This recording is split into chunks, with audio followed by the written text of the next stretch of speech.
Mesdames et messieurs les officiels, Ladies and gentlemen, the dignitaries will be coming in a moment.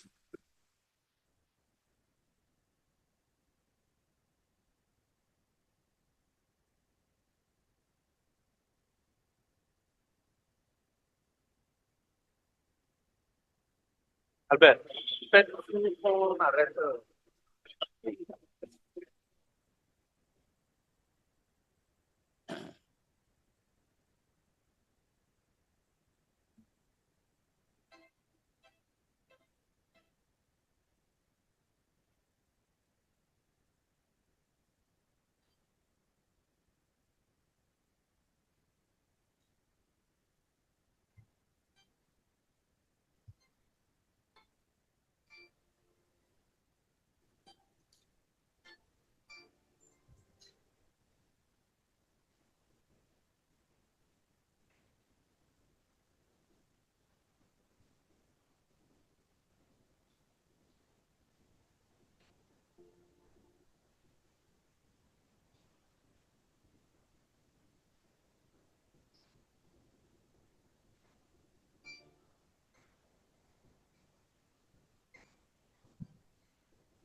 La directrice de cabinet, s'il vous plaît.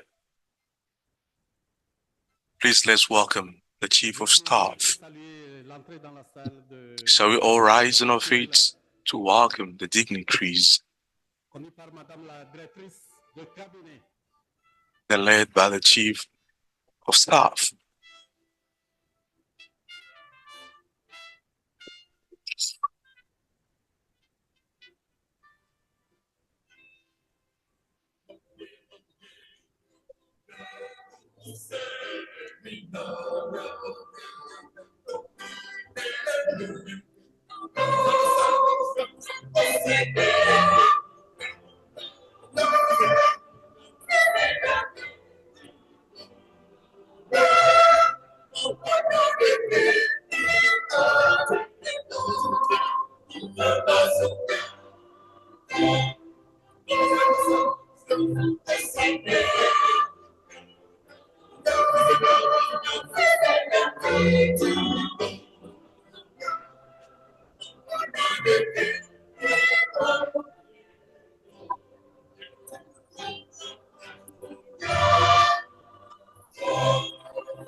Madame la directrice de cabinet, The Chief of Staff representing the many staff, economy and finance, ladies and gentlemen, as we start this 15th meeting of the African Initiative, we'd like to thank God, and for that matter, we'd like to greet our homeland, the soil that you were working on, and I would like to ask you to humbly stand up for the anthems of Togo.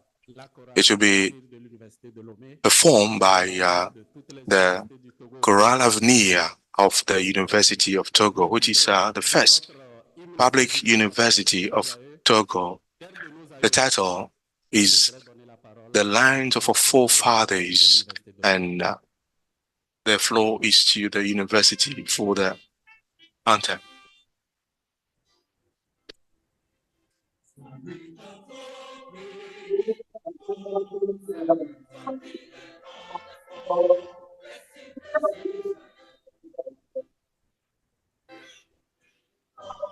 Je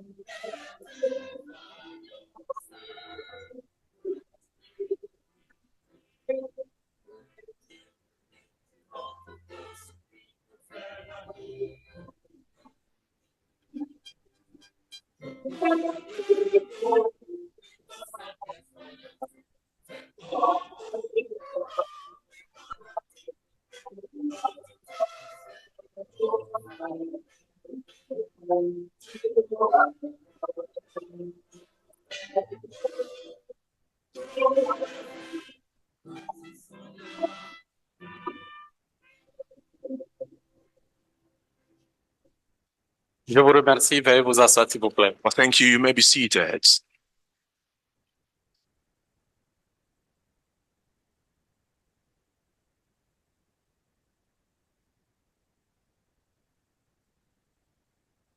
Elle fait la fierté de tout un continent. The continent is proud of it. If it were a person, this institution would now be a teenager. If it were a road infrastructure, it will be a road that leads to various destinations, a flyover roads. If it was a bird, it would be a dove, a symbol of tranquility and financial autonomy and empowerment of our countries through their capability to mobilize internal resources thanks to a greater synergy. Yes, Africa initiative, it is moving gradually. It was established in Berlin in Germany in 2014. And for the 15-year jubilee, where we're meeting here at the International Conference Center of Lomé, the name is a crossroad of major meetings. We have a very wonderful program for that matter. The Chief of Staff representing the Ministry of Economy and Finance, ladies and gentlemen, commissioners and directors of tax administrations, representative of partner institutions, dear invited guests, ladies and gentlemen, sharing tax information, fight against tax avoidance and illicit financial flows, the fight against bank secrecy. These are the agenda that Africa Initiative is fighting for since 2014. And the 2024 report will be solemnly launched during this 15th meeting here. This meeting, once again, will offer the opportunity to member states and partner countries to brainstorm on the way forward. The Chief of Staff, ladies and gentlemen, participants from all over the world, we are here gathered at the Laboratory of Tax Transparencies, and this is what the Global Forum is fighting for, the partners as well. And the major partner is OECD.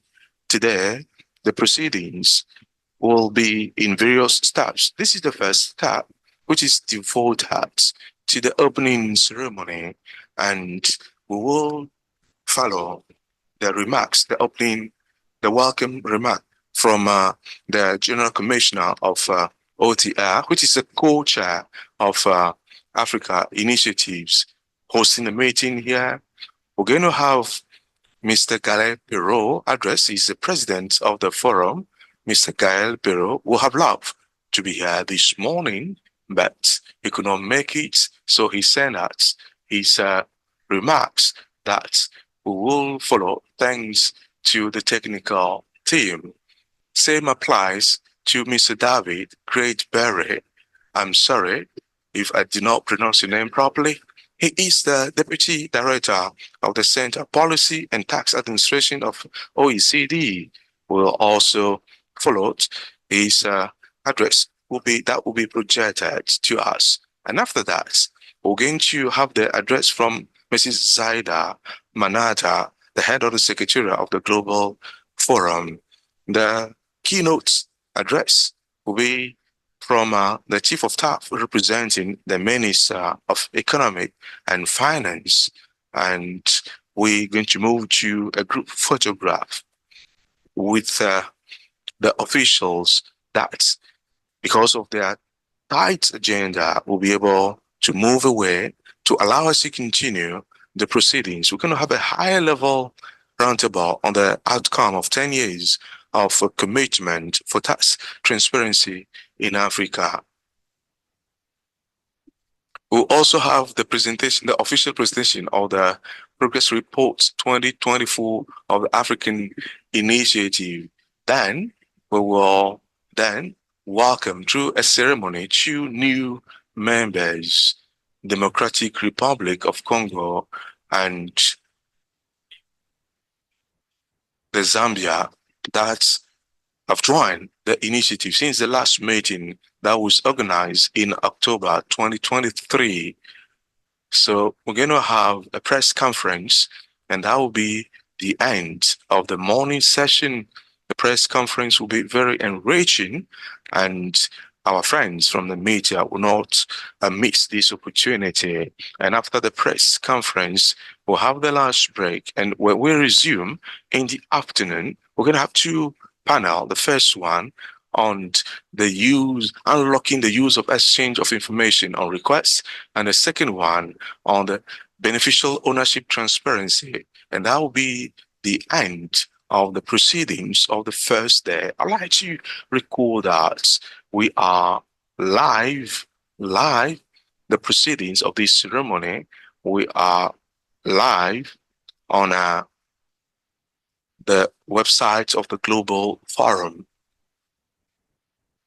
With your permission, Chief of Staff, I'd like to call on the host of this meeting, Dr. Philip Koku Chodiak, to please take the floor for his welcome address. Honorable Commissioner, please, you have the floor.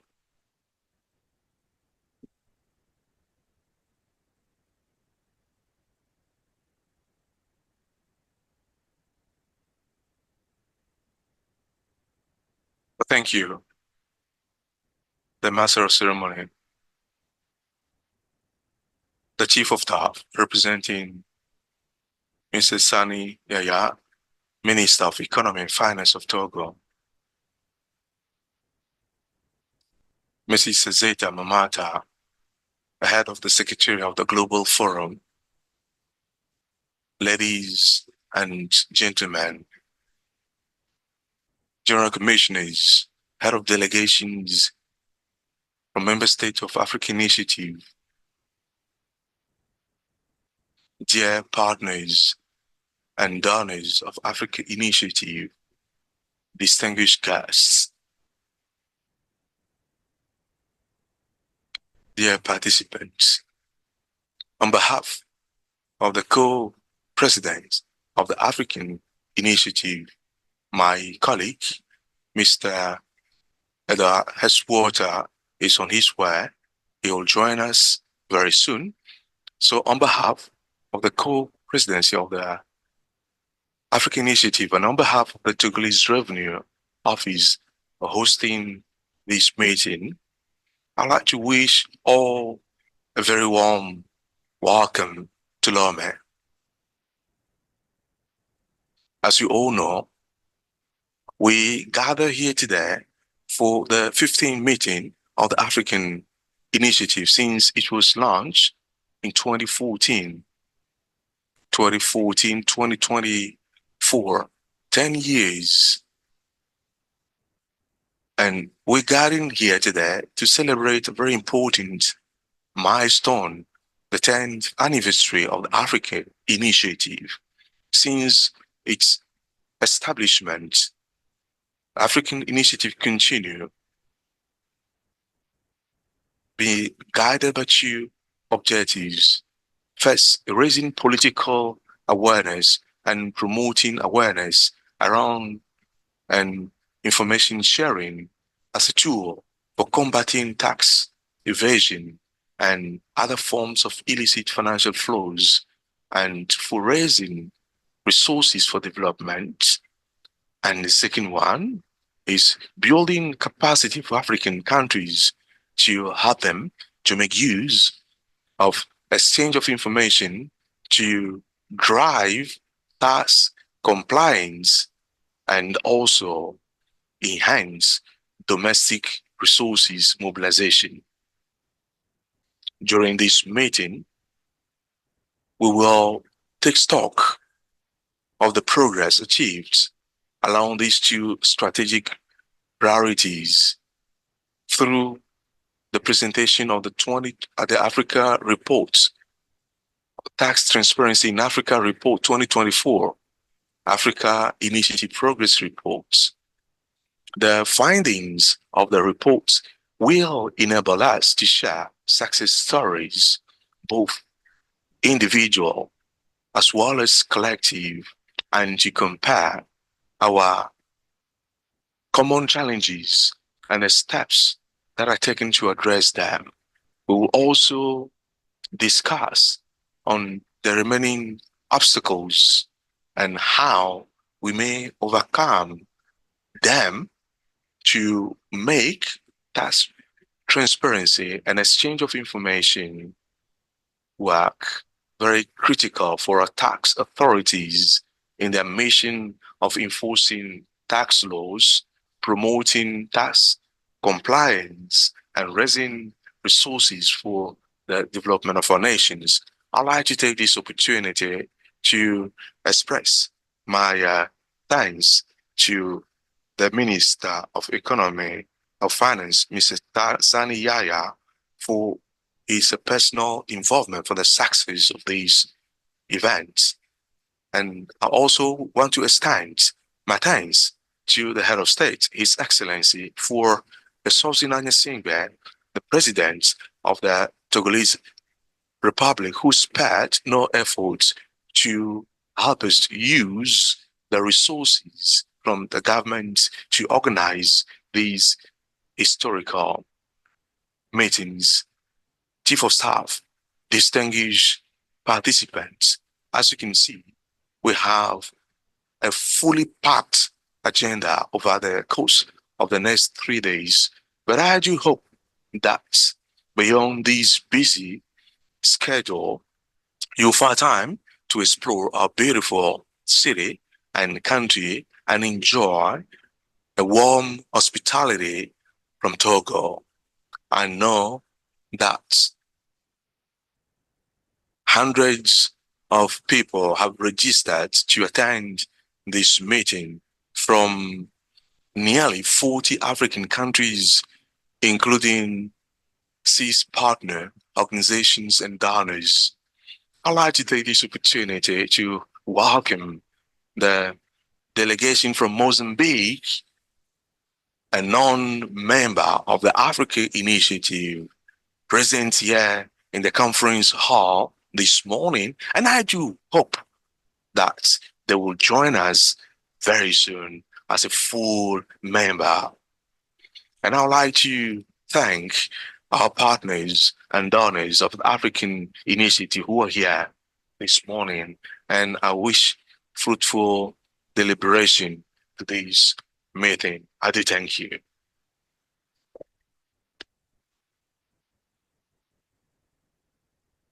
Nous disons merci à Dr.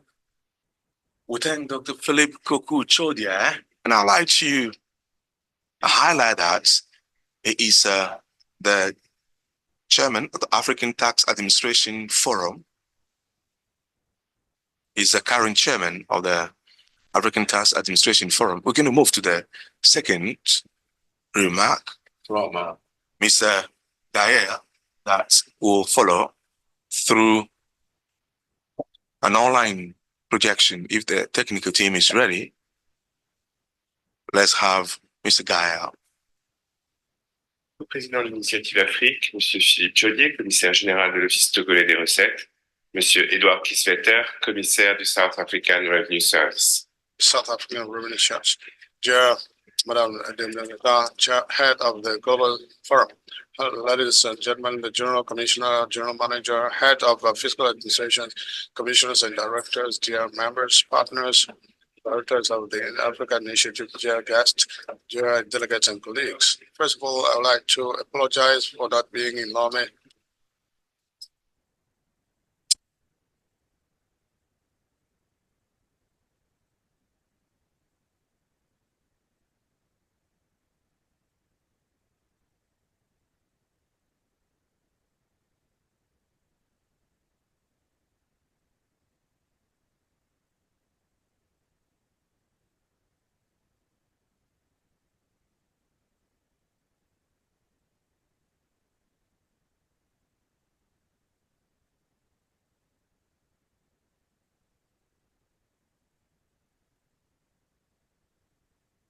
Cher co-président de l'Initiative Afrique, Co-chair of the Africa Initiative,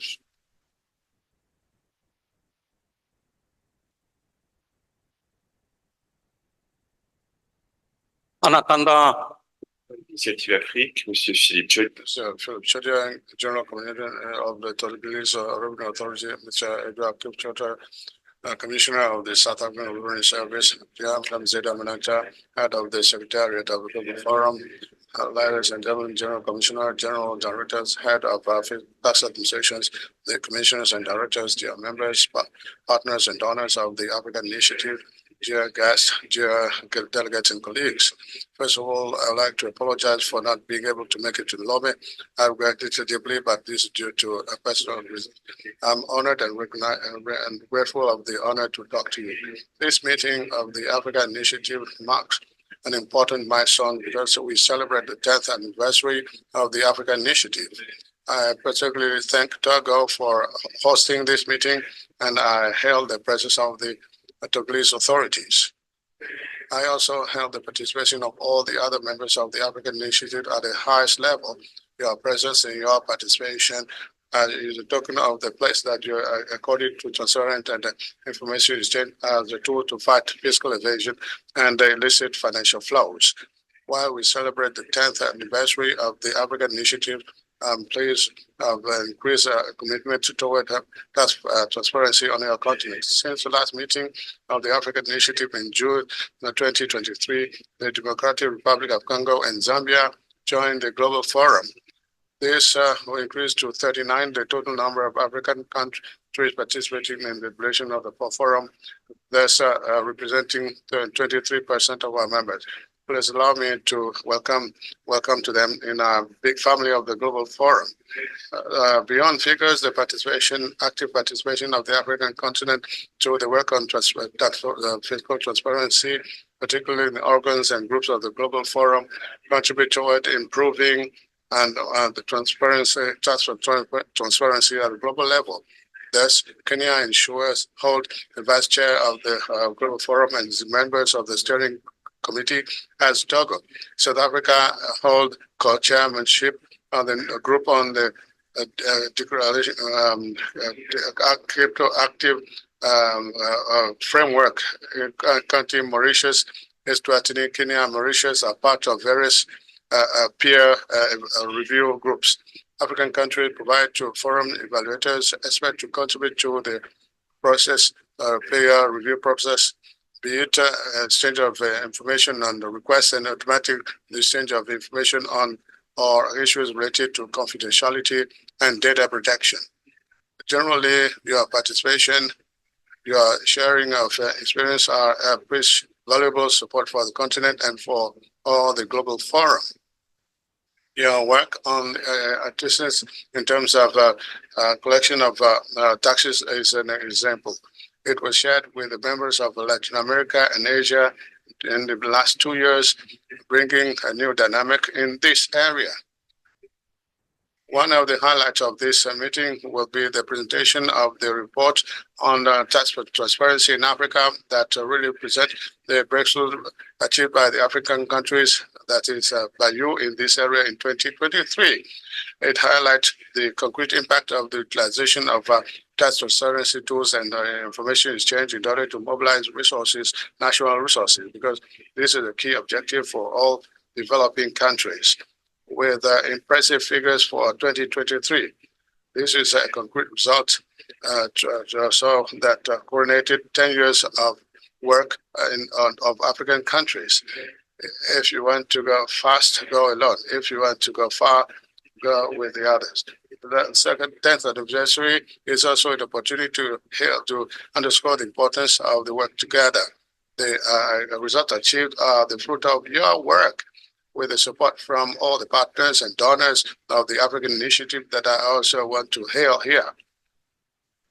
I commend especially Mr. Philippe Chaudier and Mr. Edouard Kisbeta for their leadership and their respective role of co-chair of the initiative, as well as all the members of the initiative for the involvement and for their involvement in the attainment of the goals of the initiative, Africa Initiative. Finally, it is my wish that your rich contribution will make this 15th meeting a success and an important moment for promoting international tax cooperation, especially for the exchange of information in the service of development and resource mobilization.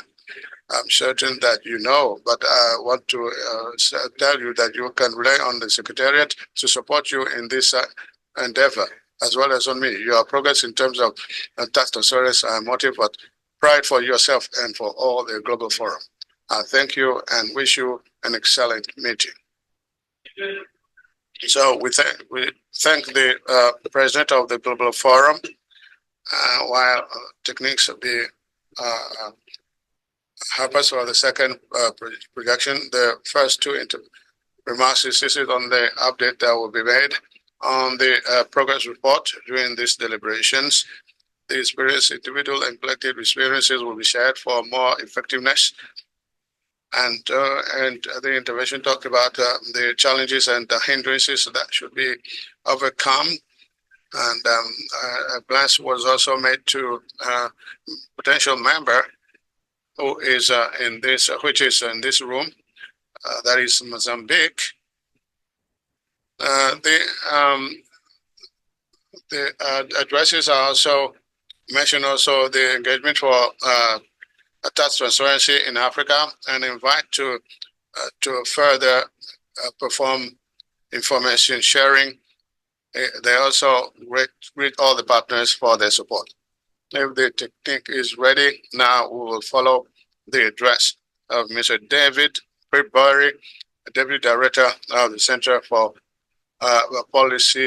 Tax Policy and Administration of OECD. All of the ministers. Je vous remercie. Bonjour, je salue tous les ministres qui sont là. Chody, Commissioner General of the Togo Revenue Authority, Mr. Edward Keyswetter, the Commissioner of the South African Revenue Service.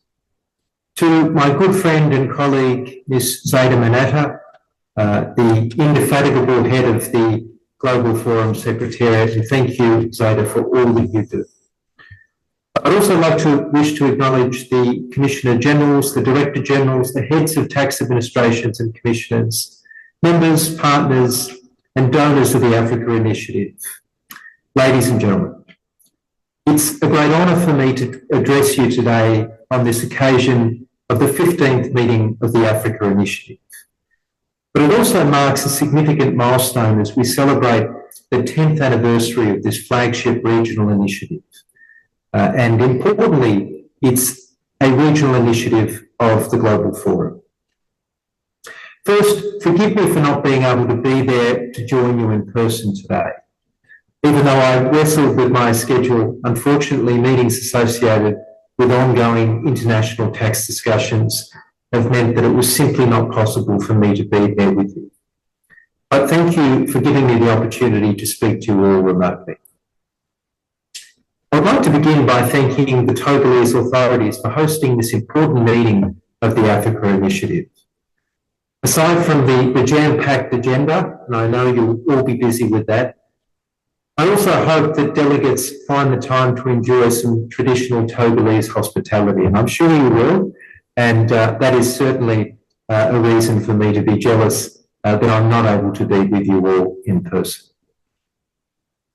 Colleagues, As you will gather in Togo today to celebrate 10 years of the Africa Initiative, I want to take the opportunity to acknowledge the tremendous progress of African countries in combating tax evasion and other illicit financial flows, and in particular in having done so through transparency and exchange of information for tax purposes.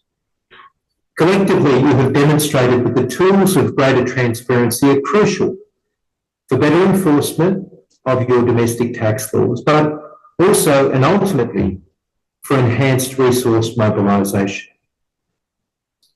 The continued and even growing political commitment of so many African countries to this agenda is real, and it's also delivering very tangible results.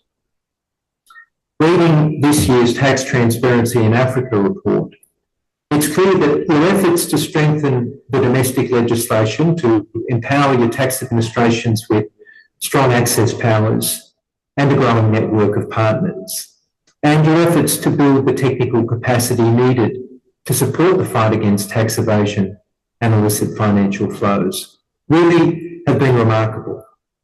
And I want to take the opportunity to congratulate you all on those efforts. And these efforts are paying off not just with the impressive figures that we see in terms of additional revenues that are collected, but even beyond revenue, we see that these efforts have led to the sharing of valuable experiences and the identification of important case studies that have not only taught us all many lessons, but have also inspired us all to deploy the transparency tools at our disposal to even greater effect. The work done by the Coalition of African Countries, regional and international partners and donors working together with the Global Forum to promote the objectives of the Africa Initiative is truly inspiring.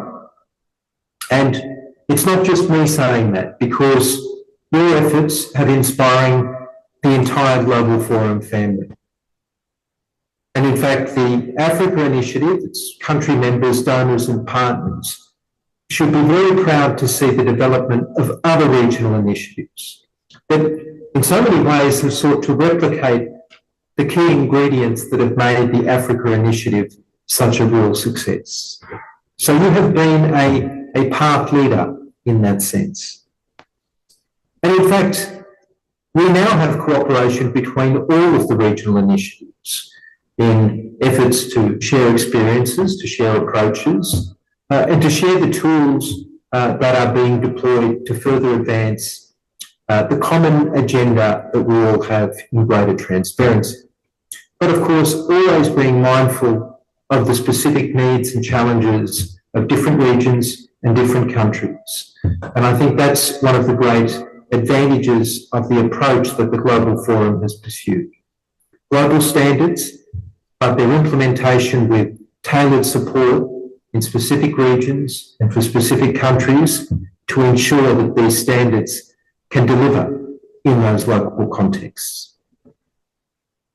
Colleagues, as you meet in Lomé today and in the coming days to celebrate 10 successful years of the Africa Initiative, I would like to encourage you to continue your great work and to work hard to address the remaining challenges, so that you can fully unlock the potential of tax transparency and exchange of information for all African countries. Once again, I'm sorry that I'm not able to be there with you in person as you gather to not only celebrate the success of this great initiative, but to also redouble your efforts to ensure that the Africa Initiative delivers the very best results for each and every one of your countries. I wish you all a fruitful meeting, and I look forward to hearing more from Zeta and the team on the impactful outcomes of your deliberations. Once again, thanks for the opportunity to address you all remotely, and good luck for the rest of the meeting. Bien, nous disons merci à M. David Bradbury. Vos acclamations, s'il vous plaît. Il est le directeur adjoint du Centre de politique et d'administration. The Center for Tax Policy and Administration of OECD. For the next, let me invite for her address Madam Zaida Maneta. She is the head of the Secretariat of the Global Forum. Madam, over to you.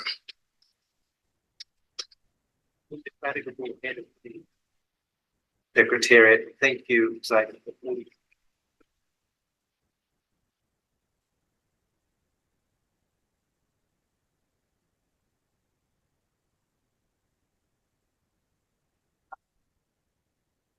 Ça va? Vous m'entendez maintenant? Oui? Oui, très bien. Bon, merci.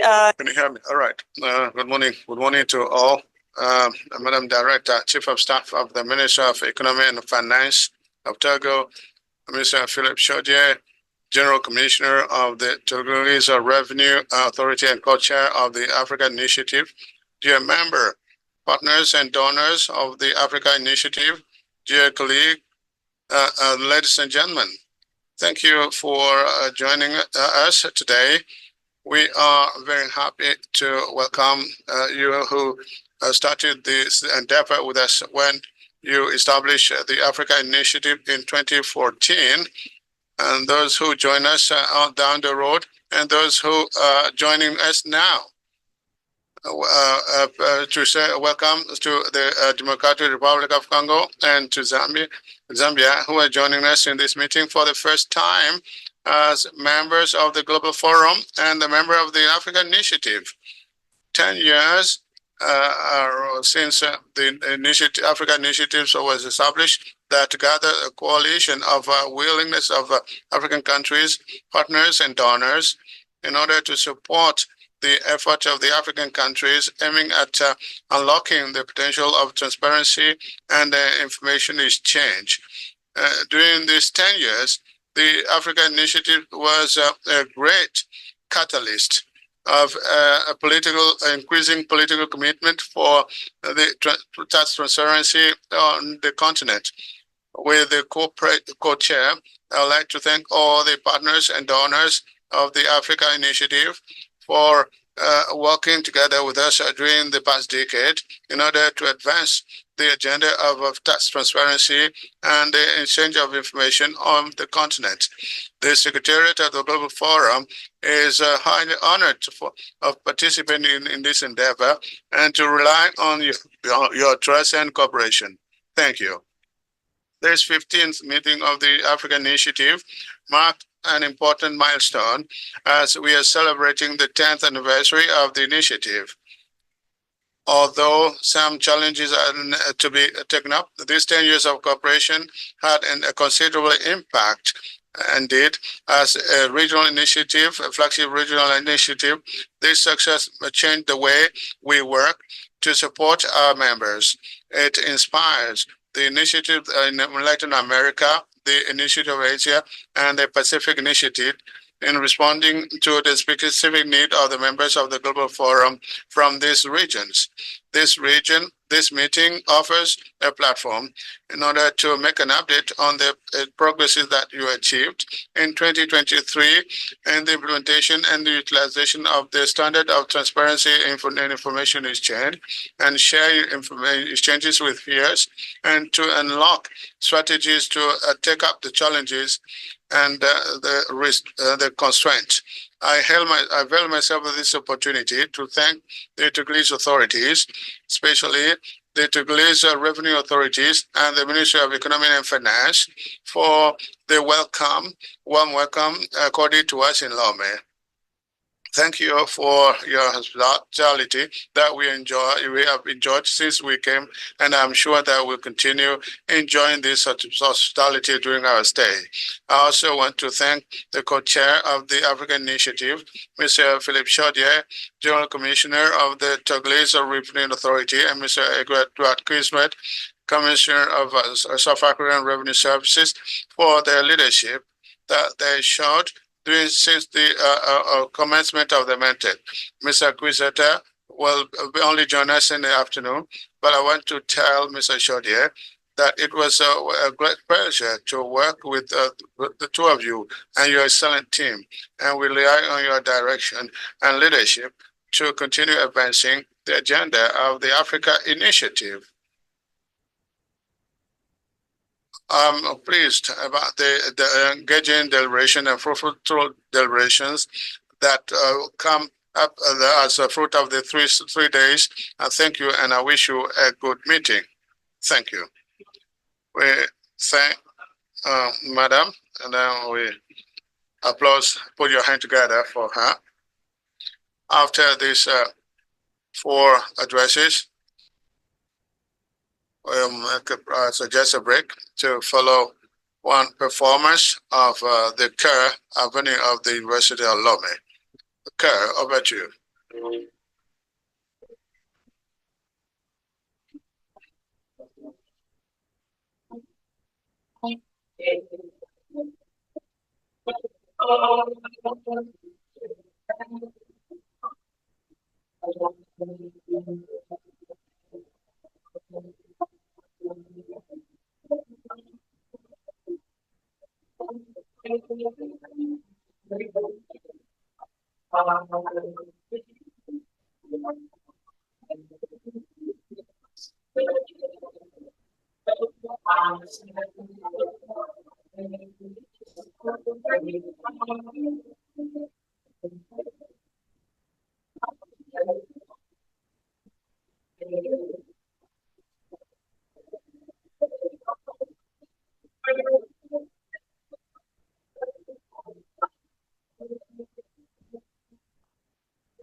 Merci, merci.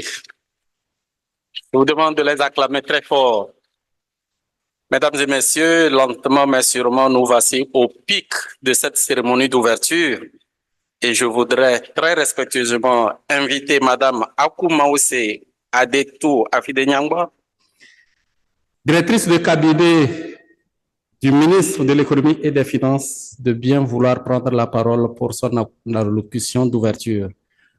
Madame la directrice de cabinet, veuillez prendre. For the ministry, please. You have the floor, ma'am.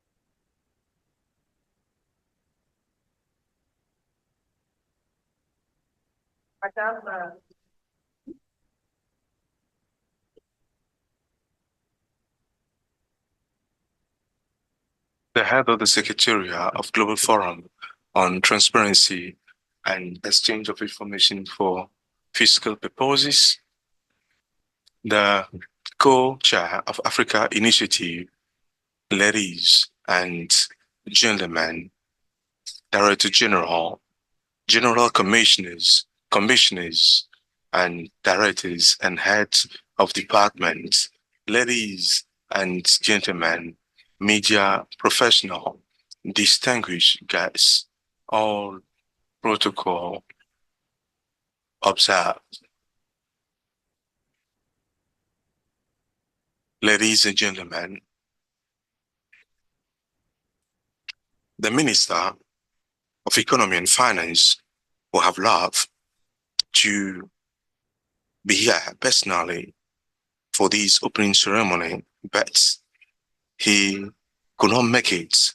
So I am honored to represent him in order to read out the message that follows. I'd like to, first of all, welcome you warmly in Togo, lands of hospitality and fraternity, for this 15th meeting of the Africa Initiative, jointly organized with the Global Forum on Transparency and Exchange of Information for Tax Purposes This meeting is critical for our country, our continent, and the international community. May I, first of all, express my deep gratitude to His Excellency, Mr. Four Esopsi, whose vision and unfailing commitment in seeking common solution for the development of our continent made it possible to organize this meeting in our beautiful capital city. And I'd like to also thank the Global Forum for its commitment in promoting tax transparency and combating tax evasion and illicit financial flows at the global stage. The unfailing commitment of the Forum for international tax standards that are fair and transparent was a source of inspiration for many countries, including Togo. My gratitude is also extended to our various partners that have been supporting us since the beginning, making it possible for us to have this initiative in place. The agenda or the Africa initiative, since it was launched in 2014 by the Global Forum, its African members and various partners, the aim of these initiatives is to highlight the benefits of tax transparency and exchange of information in fighting against tax fraud and other illicit financial flows in order to support countries on the African continent in their pursuit of development. There is no gainsay that tax transparency and exchange of information are crucial for our continent as well as the world at large. They are important to ensure that there is a fair, transparent, and also fighting against tax evasion and promoting sustainable developments.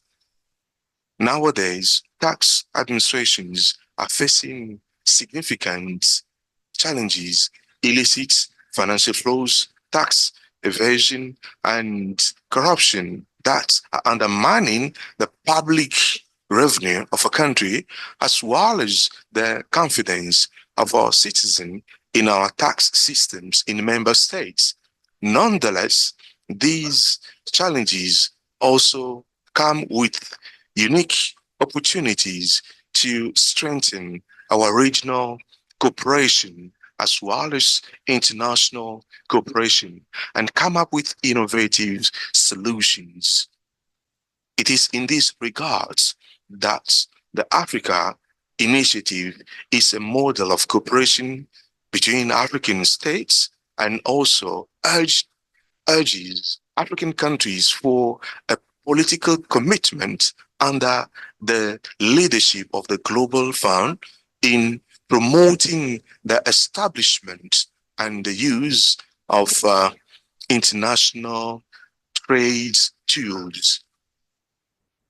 If you refer to the African Transparency Report in Africa in 2022 report, we could say without any doubt that we can rejoice regarding the progress made regarding political commitment and the use of exchange of information for domestic resources mobilization, even though we still have a lot of effort to make to achieve the targets. Togo acknowledge that tax transparency is critical to ensure sustainable economic development and inclusive development. Since Togo assessed the Global Forum in 2016, the country has adopted important measures to improve tax transparency and enhance its information exchange system. We have put in place structural reforms to modernize our tax administration. We adopted good governance practices and align our policies on international standards. Let me give you as example, Togo was reviewed by the peer of the Global Forum. The legal framework was reviewed on exchange of information on requests. That was a satisfactory review. And our various initiatives have also proven that we have promising results, and we are ready to share our experience and also learn from others, because regional and international cooperation is critical for our success. The initiative of the African Union of the Forum on Tax Administration in Africa and all our partnership play an important role in harmonizing our efforts. As we join our efforts, we can create a more transparent tax environment and fair for everyone. This 10th anniversary of the Africa Initiative that we are celebrating today will help us not only to take stock, but also to pave the way for the future. And I do hope that we can even do better as we join our efforts together. Ladies and gentlemen, the objective of this meeting are clear for us here, gathering here today. We're here to share our experience and best practices, and also to enhance our partnership in order to promote tax transparency and information exchange on the African continent and at the global stage. I would like to use this opportunity as well to explore innovative and concerted solutions to address those complex challenges, and all together we can achieve significant progress to for a better tax governance and sustainable development for all. Let's continue working in partnership to build a future where every country can fully enjoy its tax resources, investing in the welfare of its citizens. And I'd like to urge you then to engage in constructive and open discussions, sharing your ideas and suggestions, and also enhancing your common commitment in ensuring that there is transparency and good governance.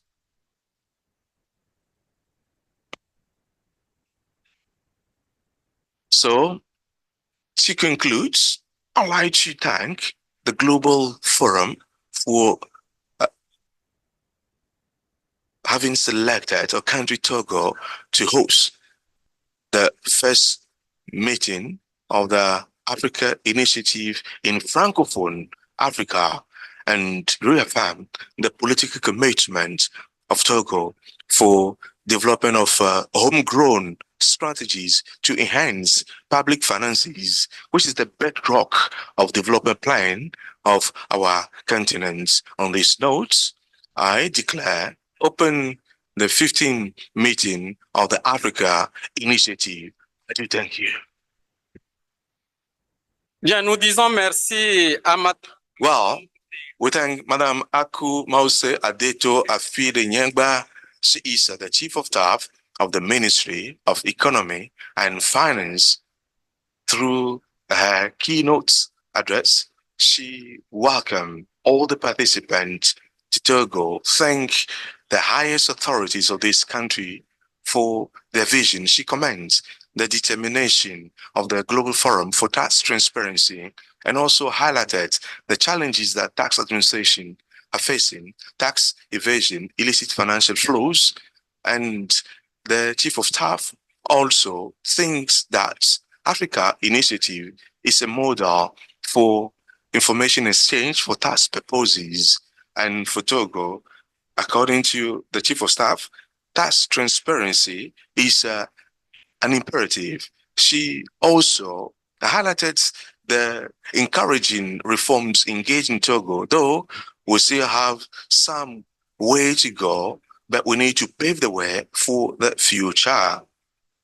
Madam is also urging us to explore opportunities for better tax governance and call us for an open and erasing discussion.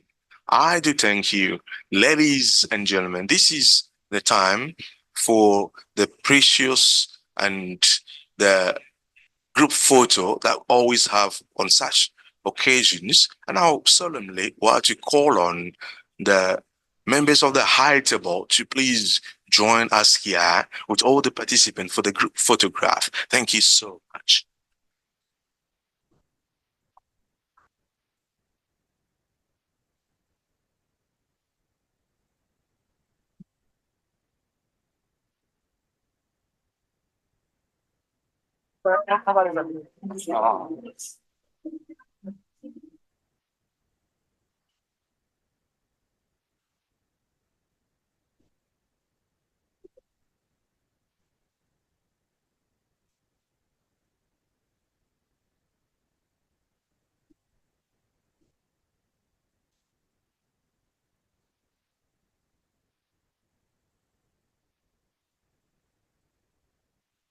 Doucement, doucement.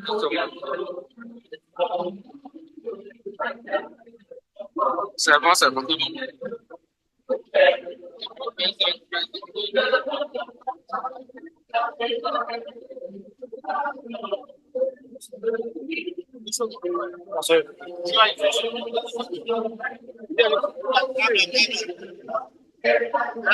Reka.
Disons merci à nos amis de la chorale Avenir de l'Université de Lomé. Et nous allons poursuivre We'll continue. We will the proceedings of this meeting. Let me say that this 15 Africa Initiative meeting, it's the 10th anniversary of this program. Africa Initiative is the first one of the initiatives put in place by the Global Forum. And so this is, the time has come now, and efforts have been made over the past 10 years for the members to have technical and legal tools required to effectively use a cross-border exchange of information. So this is the time to look back, and because we look back in order to better plan for the future. So now we're going to have the round table. This round table is to discuss and also have an update on the 10 years of commitment and a prospective analysis to improve tax transparency in Africa. So for this high-level roundtable, I'd like to call on Mrs. Matabo Polena Mokoko, Commissioner General, Revenue Service of Lesotho. Madam Mokoko, from Mr. Philip Kokuchodie, Commissioner General, Togo Revenue Office, and Mr. Dingani Banda, Commissioner General, Zambia Revenue Authority, and Mr. Ikola Yenusi, Director of the Revenue of Benin, who are the panelists, and moderated by Mrs. Zaida Manata, head of the Secretariat of the Global Forum. Without further ado, Madam Manata, please, you have the floor.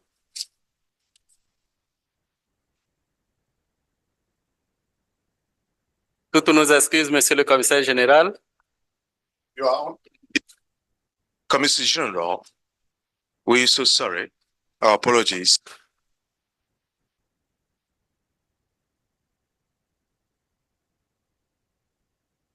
Madame la modératrice, si vous êtes The moderator, if you are ready.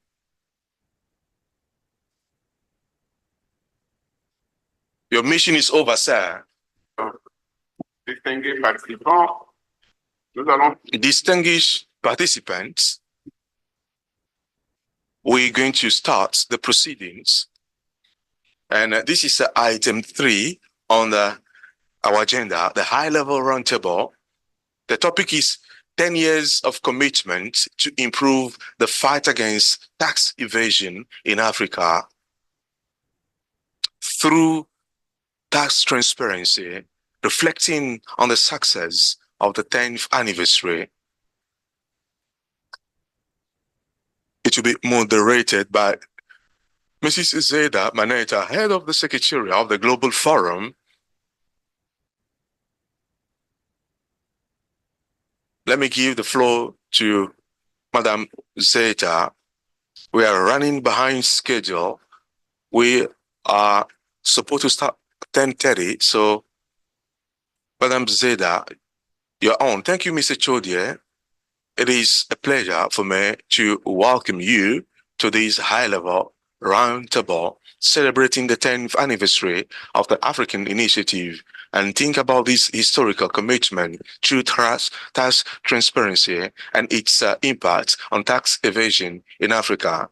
Today, we are honored, like the Masara ceremony said, to be here with high-level personalities, and their presence denotes their commitment to promote transparency in the region. Matabo Paulina Mokoko, Commissioner General, Revenue Service of Lesotho, Mr. Philippe Kokuchodie, Commissioner General, Togo Revenue Authority, Mr. Dingane Banda, Commissioner General, Zambia Revenue Authority, Zambia, Mr. Nicholas Yenosi, Director General of Taxes, Benin. So, dear commissioners and directors, on behalf of the Secretariat of the Global Forum, I'd like to thank you for joining us today and your commitment for this critical issue. Over this discussion, we're going to focus on the progress that we made over the 10 past years in promoting tax transparency in the region, as well as the challenges that we still need to tackle. Your experience as political leaders will guide us in our efforts to promote coordination and regional collaboration, aligning policies, sharing best practices, and learning from one another in the view to forge ahead in the 10th coming year. We would like to commend you. We hope that we're going to be an example of leadership to bring about positive change. So let me move to English because I'm going to speak to Mrs. Matabo Paulina Mokoko. Je m'en vais. Madam Mokoko, I'm very pleased to welcome you as our first panelist. And Lesotho joined the Global Forum in 2013, and it started its tax transparency journey with the implementation of the standard on transparency and exchange of information on request. Lesotho completed first round peer review on this standard in 2016 with an overall largely compliant rating. Last year, Lesotho's legal and regulatory framework was assessed as part of the second round peer review of the same standards, and the review of the implementation of the legal and regulatory framework in practice will be launched during the second quarter of next year. Lesotho has also been inactive, providing experts for the confidentiality and data safeguard assessments in relation to the standard on automatic exchange of financial account information. Finally, Lesotho has been participating in several capacity building activities which have strengthened its exchange of information capability, and we understand that Lesotho has started to harvest the fruits of the involvement on tax transparency and exchange of information through the collection of additional revenues.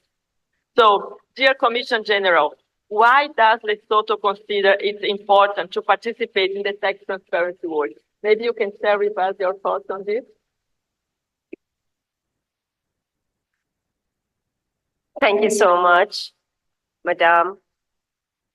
But first of all, let me thank the Secretariat for the invitation, and also my colleague, Commissioner General Tuch, thank you, and the people of Togo for a great hospitality. Let me share with you a little background which makes the conversation for today very critical and important for Lesotho.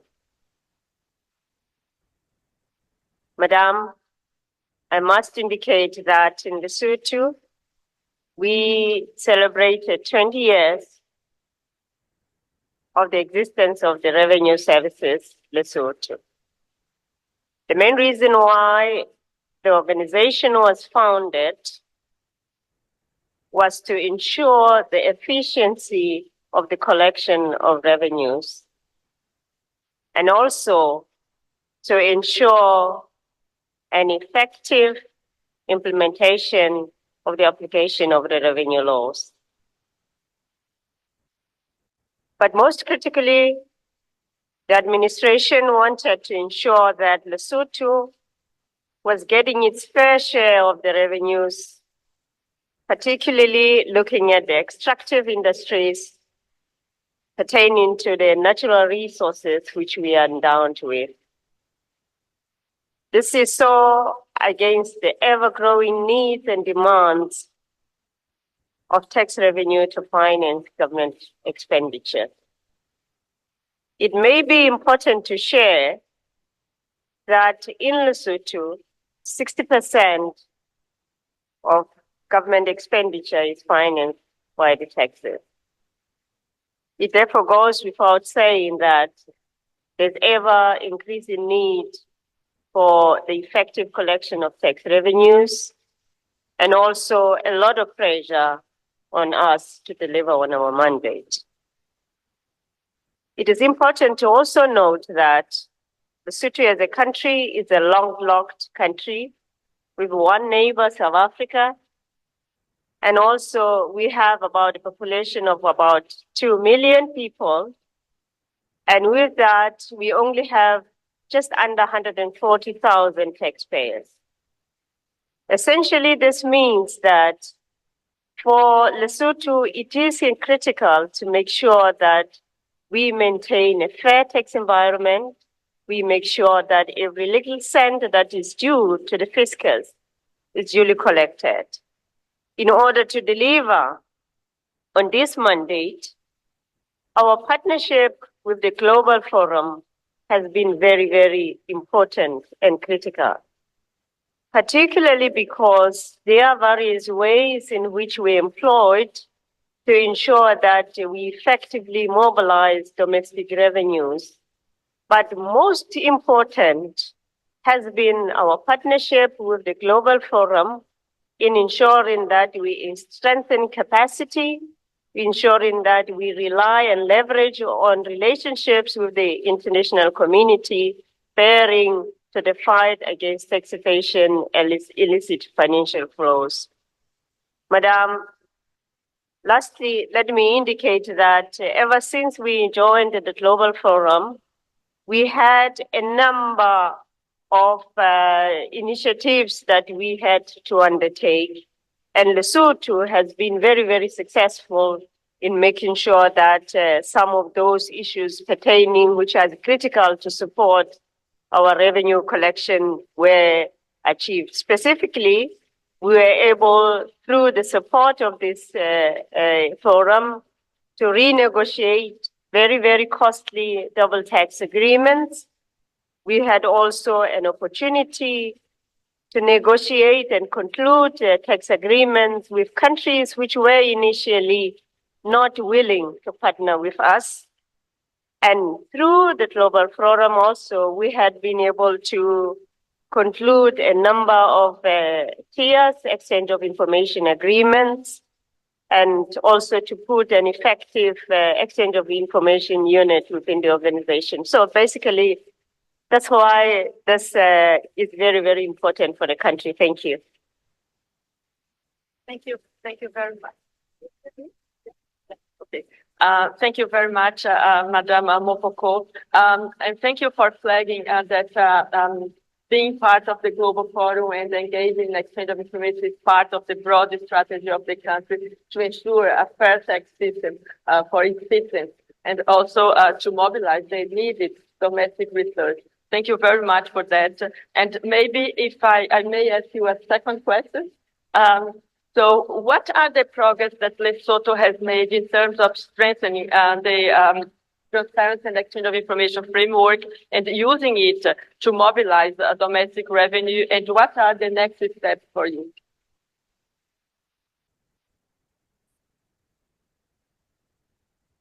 Thank you very much.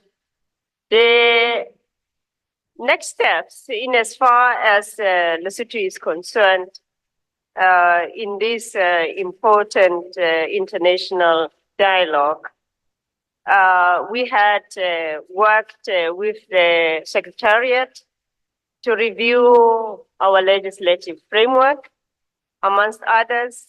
Following the first assessment, the peer review, we were able to include in our tax administration bills provisions which ensure that the security of taxpayer information, which is the most critical standard for exchange of information. We also were able to set up an exchange of information unit, and through this, we had been able to request exchange of information with various countries to the tune of about 24 requests. And we have successfully delivered on one request that was made to the organization.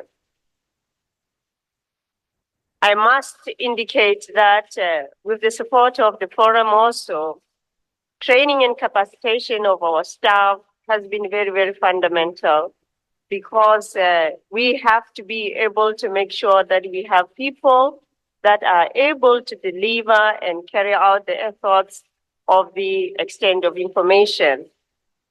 We were able to acquire training through the Global Forum Trainers Program, and out of which our auditors, about 66 of them, and our investigators have been duly trained. And this current year, starting this month, we are actually also going to continue with the training.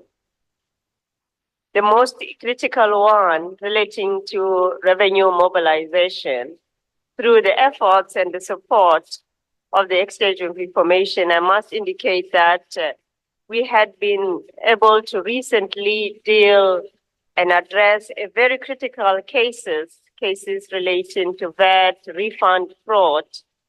In this particular case, we had a wholesaler who was wrongly claiming the input tax and output, which was fraudulent. And with the support of information that we were able to source from our partner, we were able to secure and verify the inputs of this wholesaler and successfully recovering revenues to the tune of about $57,000. We are also currently working on a very good case in the telecoms, which is promising at least an amount of about $4 million, which is about translated to 88 million local currency in the recovery of taxes. Our next steps, Madam, in as far as the Global Forum is concerned, we are working with the support of the Secretariat to review our legislation to ensure the availability of beneficial ownership information, which is very, very critical, and which will support our positive rating in as far as the peer review, second peer review is concerned. We are due for the second peer review in 2026. We have also been able to put our tax administration with the provisions which are now going to enable us to undertake automatic exchange of information, which is really the ultimate goal. Perhaps it is fitting to mention that the tax administration bill is already before Parliament and awaiting enactment. And with that, it will allow us as Lesotho to effectively accede and join the multilateral convention on mutual administrative assistance in tax matters. Thank you so much.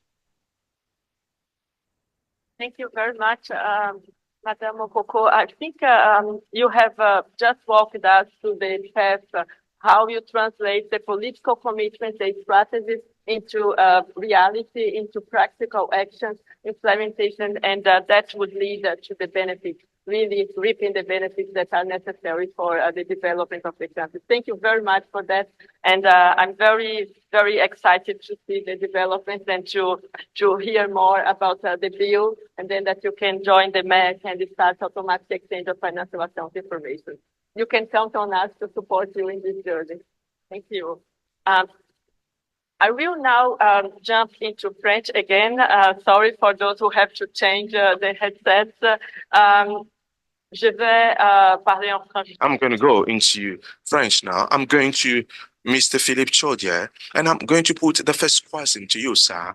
We are very happy to have you here as a panelist, Mr. Chaudier, and you are a very active member of the Global Forum. You are part of the steering group and the governance of Africa Initiative, and Togo has also adopted so many reforms to comply with the international standards on transparency and exchange of information on requests. We have a legislation on a beneficial ownership, which is very effective in many countries. You succeeded in adopting the beneficial ownership standard, and these efforts were applauded during the last peer review of Togo on the legal and regulatory framework. You are working now for the implementing of the transparency and exchange of information on request, and also putting in place measures for the automatic information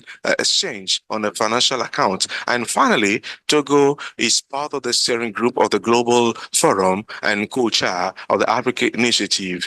You have humbly accepted to be the host of this meeting, and which is celebrating the 10th anniversary of the Africa Initiative. So you demonstrate that transparency and exchange of information is very important in Togo. Maybe you could share with us why Togo thinks that it is important to be part in the leadership of the Global Forum Department and also Africa Initiative.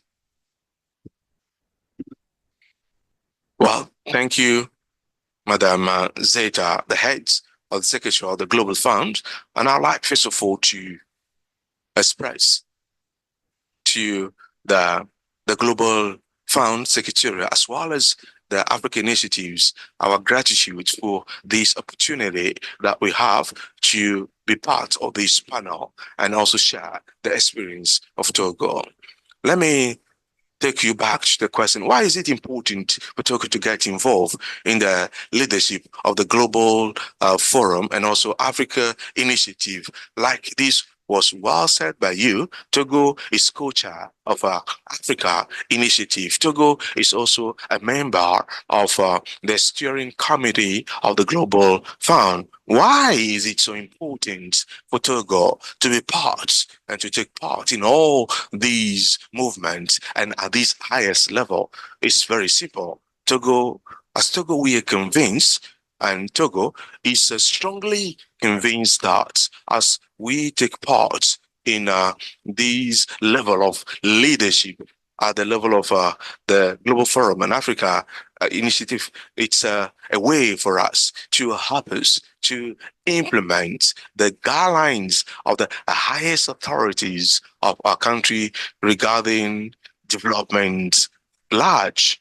But because we all know that the strategy for the development of our country, and if we are aware of the commitment of our country at the level of continental organizations at the AU level, and if you also are well aware of the commitment of Togo in regional institutions like the ECOWAS, and if you are aware of the fact that Togo plays a very important role in the African Tax Administration Forum, and Togo is convinced that as we get involved at this level of participation, this is a tangible way for Togo to implement development strategies globally in our country.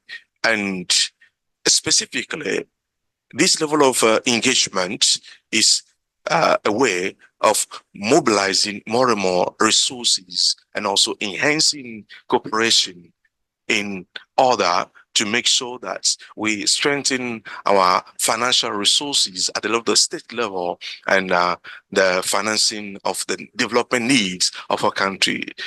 Let me recall that Togo has got since 2020 a national development strategy. And in this national development strategy, we have a roadmap, the roadmap 2020-2025. And in this roadmap, it is clearly, Togo is clearly committed to finance its own development development projects to the tune of 1/3 of its development program will be funded with local resources. And this requires that we mobilize a lot of resources, domestic resources. And in this regard, Togo is committed to achieving such objectives.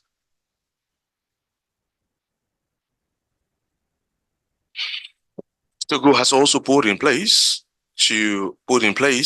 a strategy for civic education, and also an attractive economic setup for foreign investments in order to promote the national economy. But this is not enough.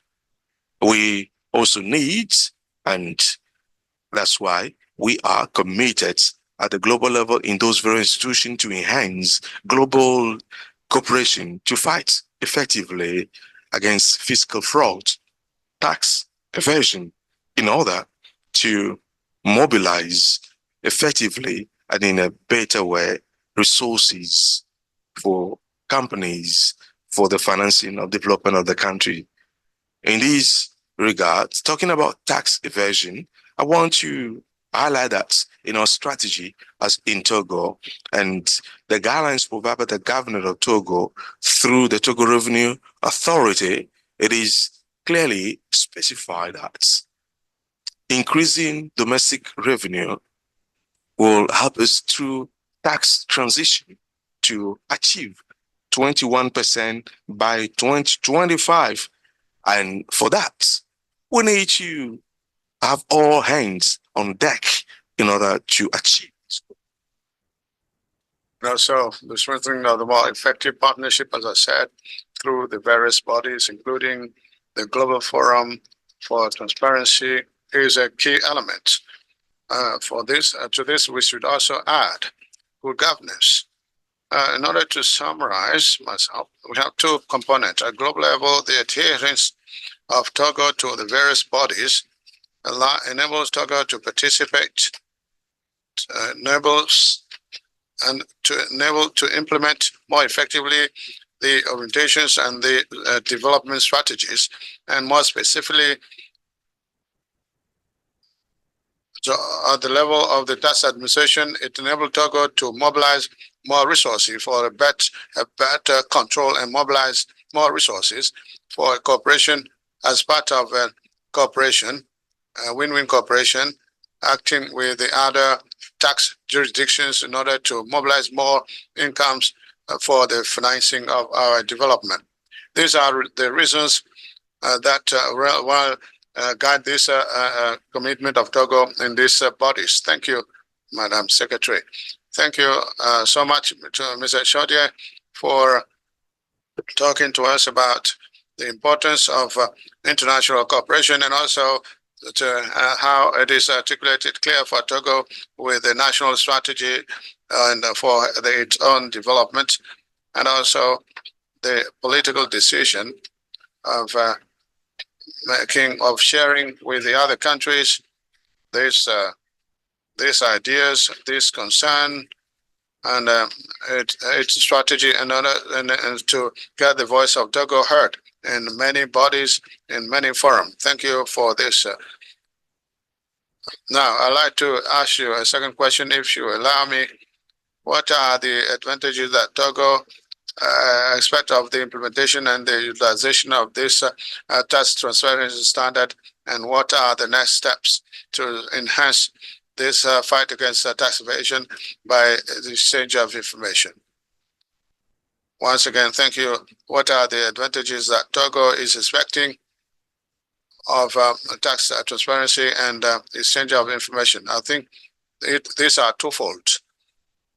The first advantage, and it is the most important, is to have a legislative and modern legislative and regulatory framework that complies with the international standard for exchange of information that requests for automatic exchange of information. This enables, as part of a more global framework, to be effective in resource mobilization in terms of legislation and mobilization of revenue. But more specifically, this is the second point, which is to increase mobilization of resources more effectively in order to finance the development project, as I said, because it is expected 1/3 of the national requirement that these needs should be funded on internal resources. So tax resources, therefore, and we envision to strengthen cooperation in this line. So that requires administrative assistance, and also we need to strengthen deterrence in order to strengthen tax compliance and voluntary adhesion to tax. We are persuaded that considering the size of Togo and the opening of the economy at the international level, we are convinced that Togo alone cannot attain these objectives. So, in a more engaging framework of the Global Forum or other continental bodies, that will enable us to attain more easily these two goals. So a legislative and regulatory framework that complies with the international bodies, that complies with the international and regional and international bodies, and cooperation constraints that can enable us to attain a high tax compliance for more resource mobilization. These are the goals that we have. Thank you. Thank you, Mr. Chaudier. I believe that you noticed that this is dear to all the countries that are around the table. So it is more important. The economy should be open up to the world, particularly with the globalization, with the international cooperation, which becomes more and more important in order to protect and ensure that their incomes are mobilized properly in the countries in order to finance their own development. Thank you for this thought. Now I will turn to English once again. To change their casket. I'm gonna turn to Mr. Dingani Banda. Je suis très heureuse d'accueillir. Oh, no. Let's start again. I will keep in English now. I'm very pleased to welcome Mr. Dingani Banda. He's the Commission General of the Zambia Revenue Authority, and Zambia has joined the Global Forum just very recently this year, and we have been very happy to see a very strong commitment in Zambia on the tax transparency agenda. When we visited Lusaka and met with senior government officials recently in April, we have also gonna have a separate session this morning to properly welcome Zambia as a new member of the Global Forum and hear from Zambia on the motivation to join this tax transparency agenda. But now I would like to hear from Mr. Banda. What are for now, as a new member of the Global Forum, you have fresh eyes on all this work, and how do you see the progress on tax transparency in Africa? Thank you very much for that question. I'll first start by thanking the Secretariat and also join my colleague in thanking the Togolese government for the warm hospitality that has been accorded to us since our arrival. Looking at the issue of tax transparency agenda in Africa, of course, with the fresh eyes, we'll look at it first from the global perspective, in that we're seeing an increasing demand for enhanced domestic revenue mobilization at a global level, meaning that African countries have to start generating their own resources. And we see this also being highly pronounced, including within the African Union, which is calling for enhanced domestic mobilization and mitigate the issues of debt and the related sustainability that comes with that. On the other side, what we see also is the negative impact of illicit financial flows on African countries and the impact it has on its development. If you look at key reports such as the United Nations Trade and Economic Development's Economic Report on Africa 2020, it shows that there was an estimated 88.6 billion, which is equivalent to 3.7% of Africa's GDP, that leaves the continent in form of illicit capital flight. That's a huge impact on the continent.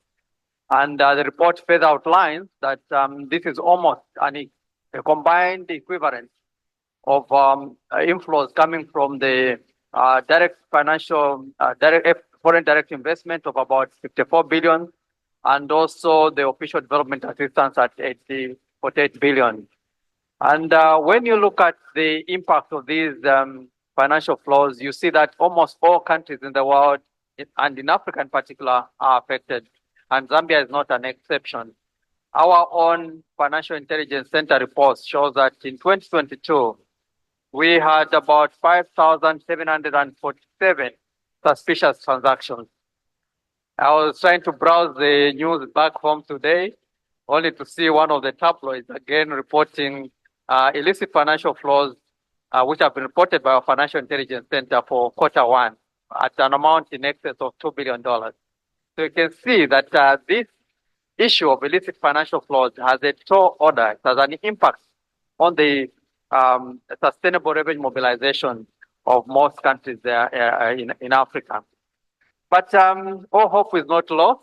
I would say that on a good side, we see again an equal demand from the global community for increased transparency on tax matters. And this is the platform through which also we can all leverage, including the African initiative, to see that we encourage African countries to equip themselves to fight against threats of illicit financial flows. And I'm pleased, even if we've been just an observer for a number of countries, a number of years, we see that the African initiative has taken some good steps, particularly on the issue of ensuring there's political buy-in on the aspect of fighting illicit financial flows.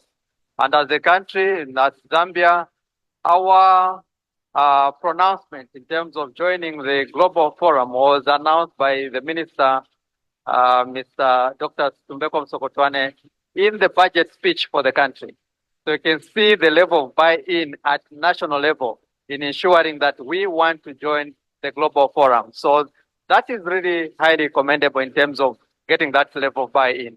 And also we are seeing through the work of the African Initiative that our colleagues who have been members are already being assisted in a number of ways to ensure that they address issues of illicit financial flows. The capacity is being built in countries, the issues of legal frameworks being put in place, countries are joining the march, and so forth. So we can see that there is indeed very good progress that has been demonstrated, and members are able to benefit through the African initiative, and which is helping them now to address some of the challenges that they have in accessing taxpayers' information relating to cross-border transaction, which without the necessary platforms would be a tall order, to be something that most administrations would not be able to afford. So indeed, looking at the issue of transparency, as much as there is a challenge, we can see that there's a solution and a practical solution that is delivering results, which I think in the tax transparency report that will be launched later on today, we'll be able to see more results for for 2024 in terms of what our colleagues who've joined have been able to achieve. So that's what we can say for now. Thank you very much, Mr. Banda. I think you have touched on some very, very important points here. The heavy weight that the illicit financial flows have on depriving Africa from the research it needs so much.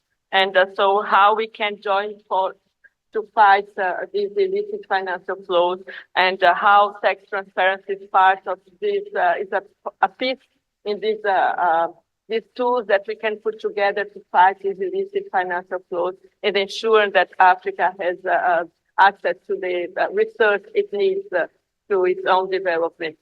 I'm also very pleased to hear you saying the support you have received and the support you see. I think the Africa Initiative is a good example of the coalition of the willingness from all the partners that are here and those who are not here as well, but that work together to provide the support, and also how the countries come together to share good practice and learn from each other. Thank you very much for flagging this point. And now I will ask you a second question, if I may. You have already flagged very important points, but if you were to address your fellow tax administrations as we celebrate this 10th anniversary, what would be the message that you would convey to them? Thank you very much for that important question. We attended the Lisbon meeting at the invitation of the Secretariat as an observer, and we were together with our neighbor, that's the Democratic Republic of Congo. I'm happy that today both Zambia and Democratic Republic of Congo are members.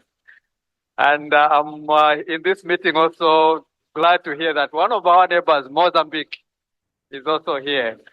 So my key message is we are now the 39th member as Zambia, meaning that out of possibly 54 countries in Africa, we are at 72%. There are other members out there that need to come and join this good initiative. So I would like to appeal to our colleagues who have not yet joined to ensure that we are all part of this good initiative that is taking place.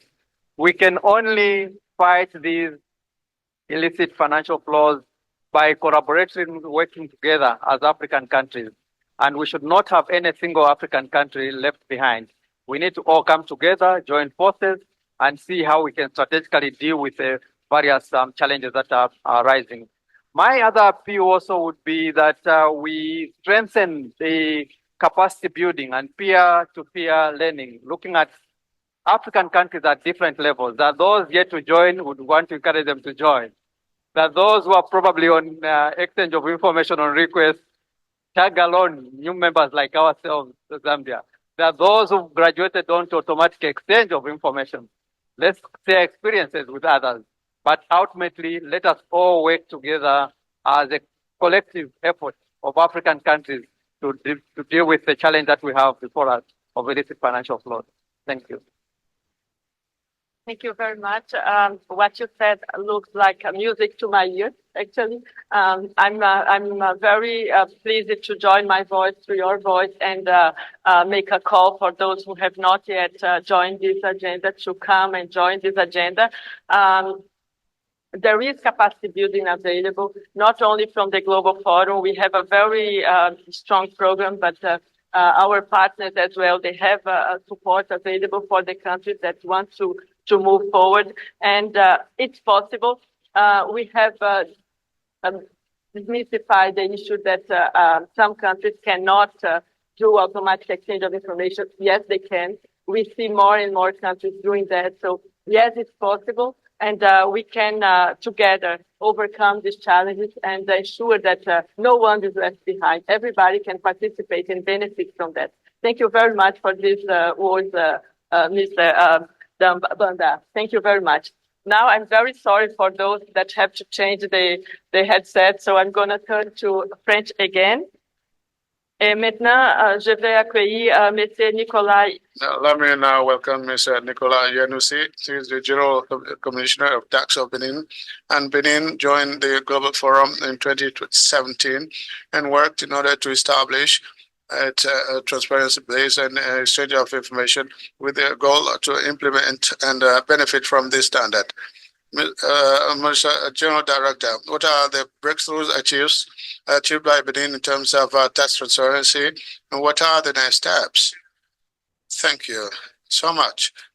I would like to thank the conveners, particularly OECD, the Togolese Revenue Office, for the welcome accorded to us since yesterday.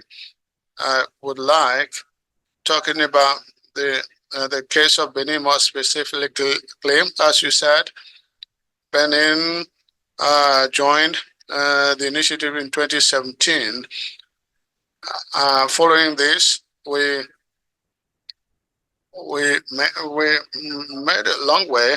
First of all, we worked on the international legal framework by adopting the instrument related to the multinational convention on the mutual administrative assistance that was signed and ratified by the Parliament and submitted to the Office of OECD. And this instrument was enforced since May the 1st, 2023. Then on the country level, we made some progresses by enshrining the standard in our internal legislation. And this is how we recently had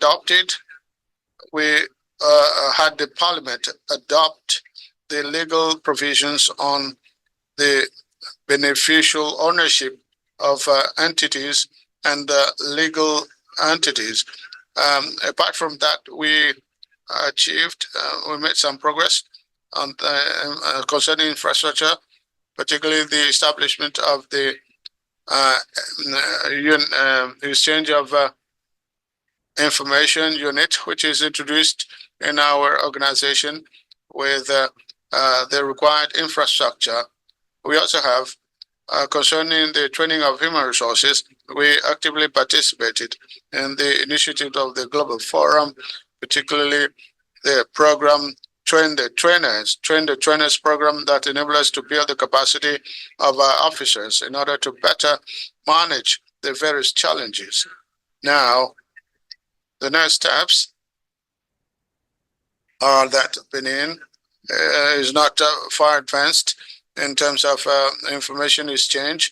We would like very quickly to take opportunity, to take advantage of the exchanges of information upon request in order to improve the tax control and the information available. We also want to work very quickly on the automatic information exchange mechanism, and also in order to improve our performance. And in this line, we would like to receive support from the Global Forum to support us and to conduct a first assessment of our mechanism on the confidentiality tools and information safeguard tools. So we will submit a formal request to you in this line in order to receive your support. So this is all in all what we did since we were a member in 2017. Thank you. Thank you, Mr. Yanusi. I congratulate you for the progress that you made. Ratification of MARC is a crucial step. So it ensures access to information, which is important for over 145 jurisdictions across the world. Now you have an opening. You can request information from all this jurisdiction. The standard of beneficial ownership is a very important aspect. So this articulate very well with what Mr. Banda was saying. So we need to take into account all the government approach to fight the illicit financial flows. This is also a very important step. We know that regarding the capacity building, the training for the staff, I tell you that we are highly honored to support you, and we are ready to help you establish the standard of automatic exchange of information. Very shortly, we will welcome you as a country that will be part of these changes. Now, so how do you see the next step, the next 10 years on the agenda of Transparency Africa? Now, thank you. I attended the last meeting of the Africa Initiative in CAP, and I noted the commitment for all the tax administrations that were in attendance. I believe that when we take part in the activities of the Africa Initiative, and when we see the steps that the various countries have attained, this is incentive. This incentivizes us. We saw that in Benin in the past 10 years, the African initiatives made headways very quickly. In 10 years, what we observe is extraordinary, ranging through the MAC that was adopted by several countries, the upgrade of national legislation. I consider that this breakthrough is significant. Therefore, it is necessary to say that under the auspices of the Global Forum, many countries are committed, really. The commitment of Benin is to go further, because we have just adopted a midterm income strategy, revenue strategy that builds on a progression of tax pressure rate, which is ambitious, of 0.5% of the GDP per annum. In order to attain this goal, it is not in the accounting of large payers that we should find the good information. It is through exchange of information. It is the information that are not present in the document. This is why Benin would like to launch an appeal, launch a call to the other tax administration to join this initiative, because it should should be profitable to us. Countries are not at the same level. I also want that the Global Forum can support the states, the countries that are committed, but which have not reached the right level, so that all of us in the 10 years ahead, we can really be quickly, we can reach the same wavelength, and together during the celebration of the 20th anniversary of the Africa Initiative, we can all present statistics of revenues, reliable revenues based on the information obtained. Thank you. Thank you for your reflection and for your vision of the future. I believe that it is true that the meetings and the exchanges motivate us, and the family is broadening, and together we are stronger, and we are able to face, to address the challenges. I also hope that in 10 years from now, we can share good news, and all the countries can really benefit from information exchange, because at the end we should this is key for any tax administration. I think we are just on time. So before we close the session, I would like to ask you a last question and give you just 1 minute for all of you to just have a quick answer. You know that you have all a very unique role in your respective countries to advance the fight against tax evasion by ensuring that international tax cooperation is used to the potential of in your respective countries. What would be, in 1 minute, your final message to your African tax administrations gathered here to reflect on the way of promoting this agenda? So I will start with Madame Mokoko.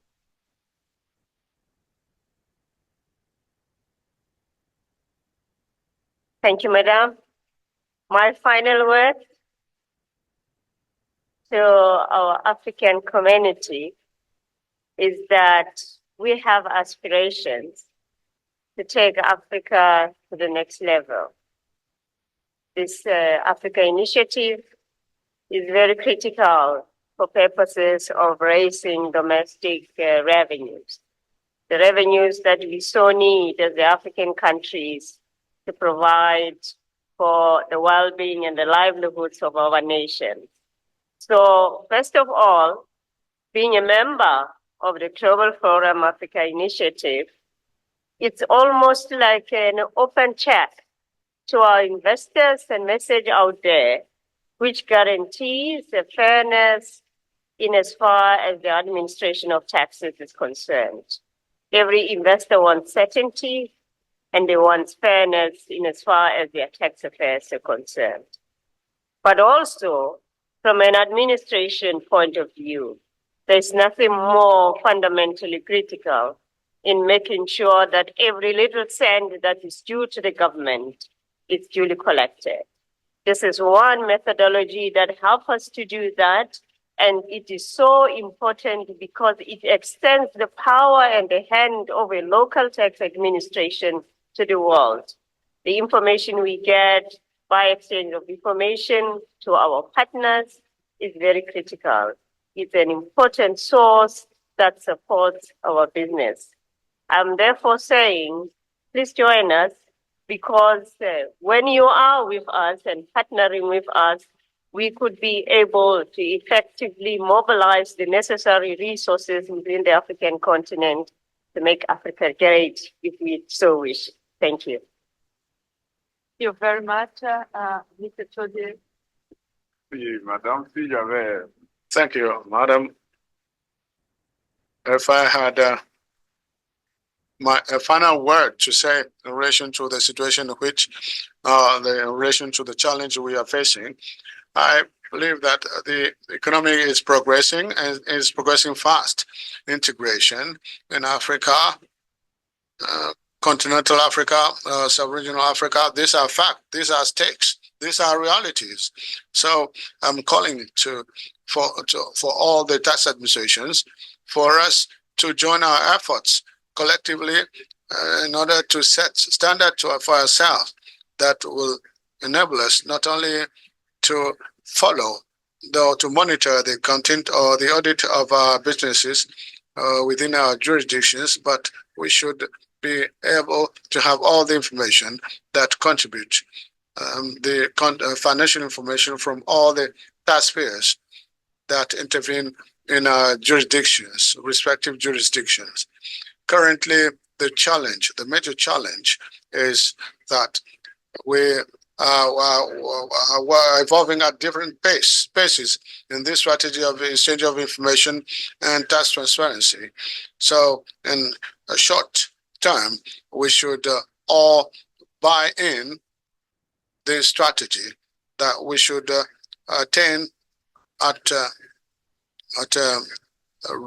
respectable level, so that from one jurisdiction to the other, we should have more or less the same standard for this exchange of information, not to suffer from any restriction. The other aspect that I also want to underscore is that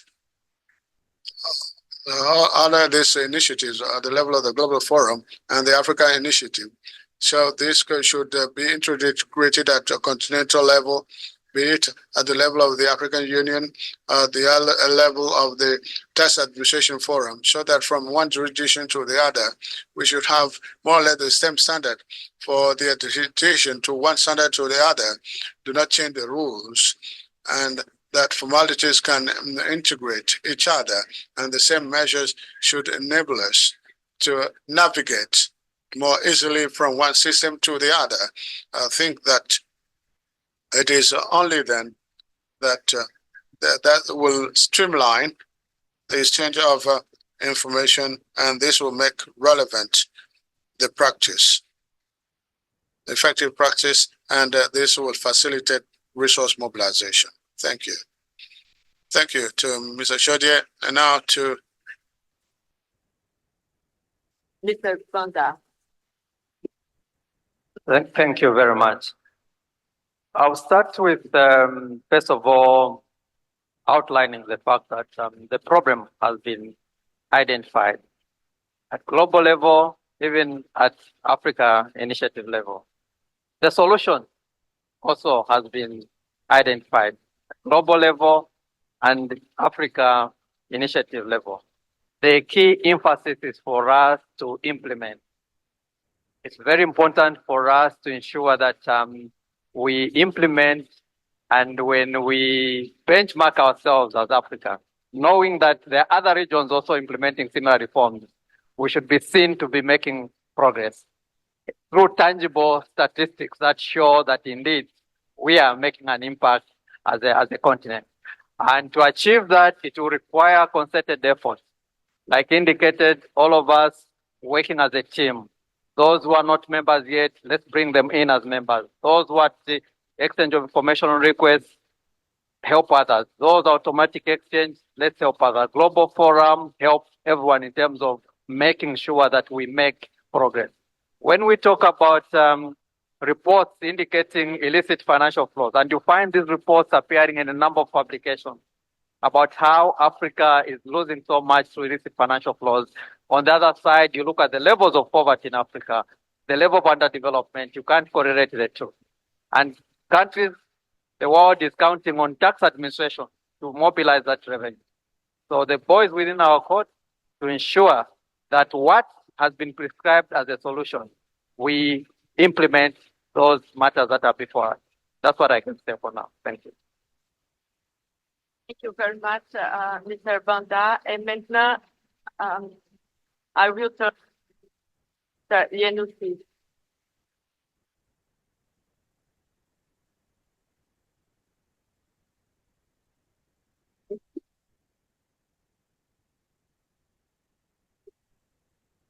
Thank you, Madam. I believe that my predecessors said it all. I just want to wish that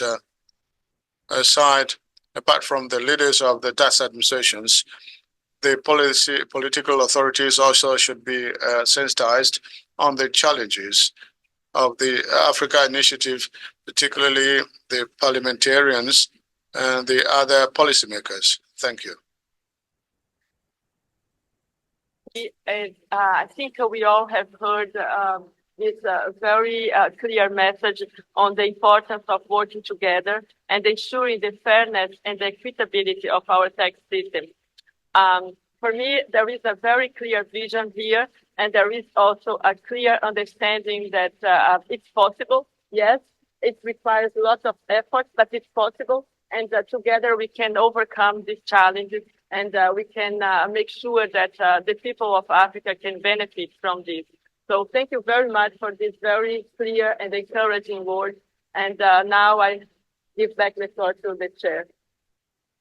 Merci, Madame Zeda, chef de... Thank you, Madame Zeda, head of the Secretariat, for this moderation. We congratulate you and congratulate the panel members of the panel for this rich discussion and this input, this valuable input. We noticed that significant breakthroughs were made in the various countries, but there are substantial challenges remain. But with support from the Secretariat of the Global Forum, we are sure that shortly we'll address all these challenges. And that the call is also launched to the other countries in order to join this collective fight. De nos finances publiques dans nos pays. Thank you. Thank you. We've come to the end, to the high level consent. So now we are going to item 5. No, before after 5, there is a coffee break. So we will come back to launch tax transparency in Africa, the progress report. We will start at 11:45. I'll give the floor to the organizers for more details on the coffee break. Thank you.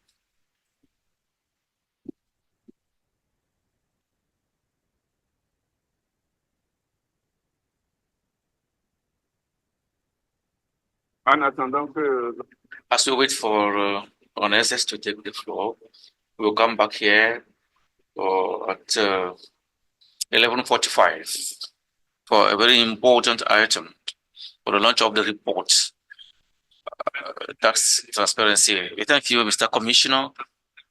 Coffee break is here. At the two ends, you have the white panels that you can see, and you can just there. le lancement de la transparence fiscale en Afrique 2020.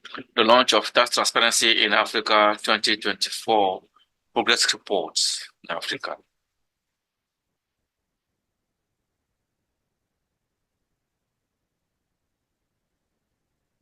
Commencer To start with, this presentation will be presented by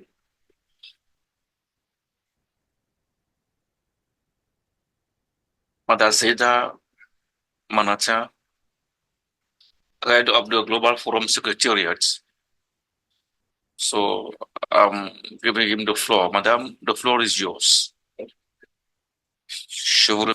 Mr. President, Mr. Chair, I'm very pleased to present to you today the report, Tax Transparency in Africa 2024, the Africa Initiative Progress Report. This is a joint publication by the Global Forum, the Africa Union Commission, and the African Tax Administration Forum. This edition, this is the 6th edition, and it presents the measures. It measures the progress made by 41 African countries in 2023 by using the tax transparency tools to combat tax evasion and other forms of illicit financial flows to enhance domestic research mobilization. This presentation highlights the main findings and key takeaways of the report.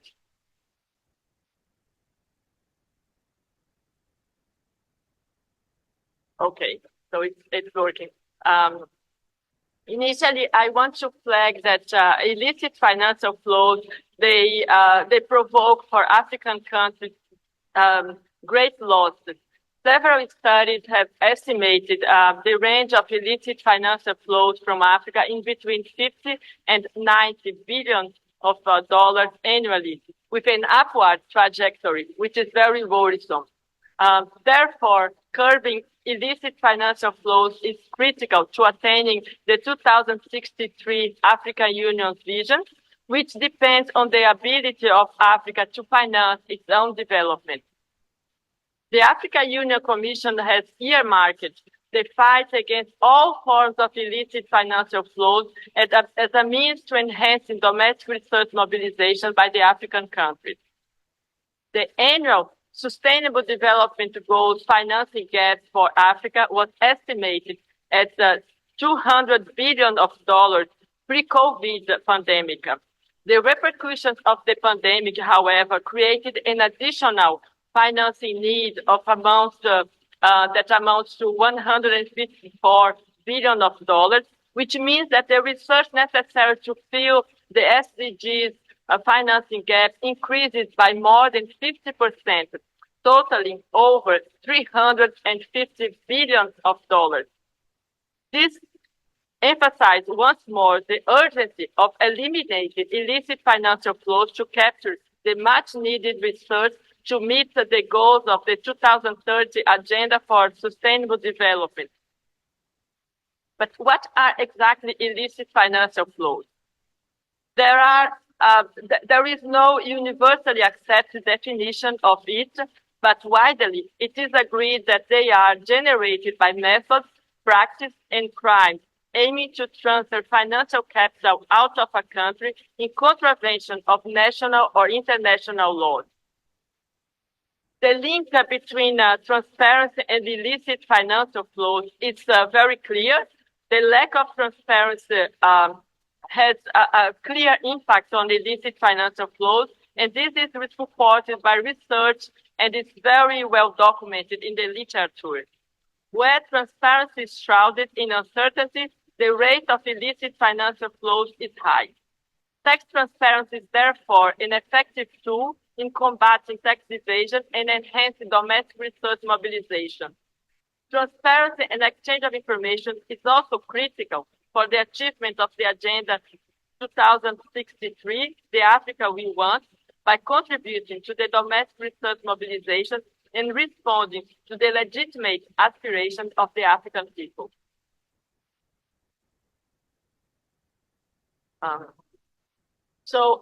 The Africa Initiative was launched in 2014 as a partnership of the Global Forum, its African members, and regional and international organizations and development partners. It was motivated by the fact that while the past decade showed the benefits of implementing the tax transparency standards and using administrative cooperation, African countries were not using these tools to the same extent as other regions. It was then decided to launch the Africa Initiative to unlock the potential of tax transparency and exchange of information by ensuring that African countries are equipped to exploit the current improvement in the global transparency to better tackle tax evasion. Focusing on Africa enables the identification of a specific approach and the provision of tailored support to address the specific needs and priorities of the African countries to grow their capacity. From 16 members in 2014, today, the Africa Initiative is a strong partnership of the Global Forum, its 39 African members, of which 4 have joined in 2023, and 17 regional and international organizations and development partners, including the Africa Union Commission, the African Tax Administration Forum, CREDAF, WATAF, the African Development Bank.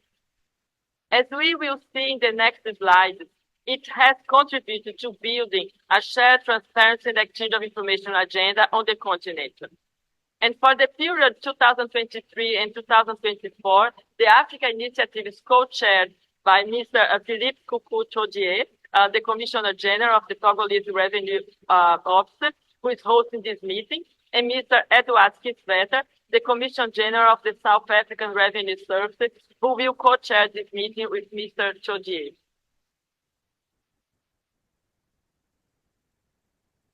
The Africa Initiative has been built around 2 strategic axes.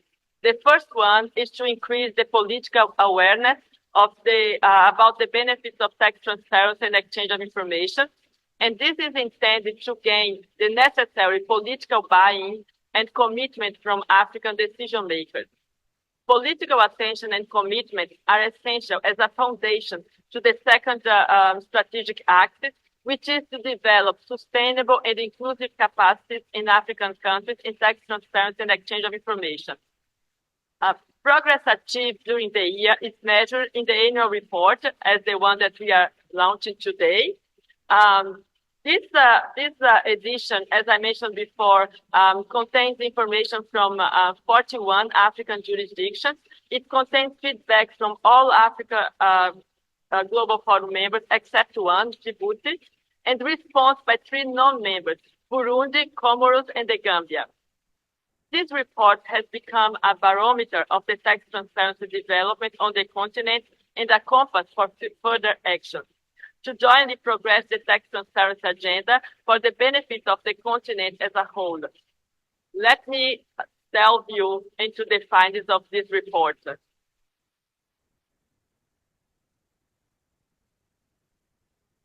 So in 2023, with the Africa Initiative partners, we have continued to promote tax transparency through high-level events in Africa and meetings with African ministers. And so we have also worked with African institutions and civil society organizations. These efforts to raise political awareness about the benefits of tax transparency, which is, as I mentioned before, the first strategic axis of the Africa Initiative, is yielding tangible results as more African countries are becoming involved in the international work on tax transparency. In 2023, we welcomed 4 new members, bringing the membership to 38 as 31 of December of 2023. These members are Angola, Zimbabwe, Sierra Leone, and the Democratic Republic of Congo. This is not covered by the report, as the cutoff date of the report is 31st of December. But this year, 2024, we have seen from the last session that we welcome Zambia to the Global Forum and the Africa Initiative, which means that we are now 39 African members. Also, the Yaoundé Declaration, which calls for strengthened efforts to curb tax evasion through transparency and exchange of information, now counts 33 African countries that are signatories, plus the African Union Commission.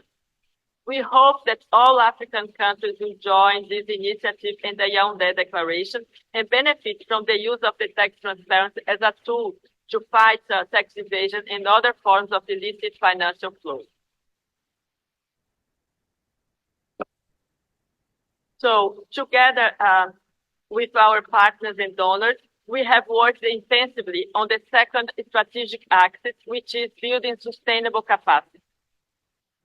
This includes assistance to strengthen the legal frameworks to ensure the availability and access to information for tax purposes. We have heard in the former panel some of the speakers mentioning the importance of strengthening this legal and regulatory framework.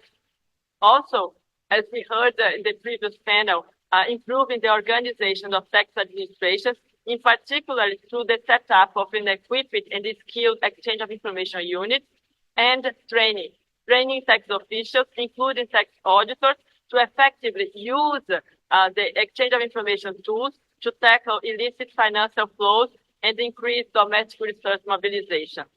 The report shows tangible results from this work.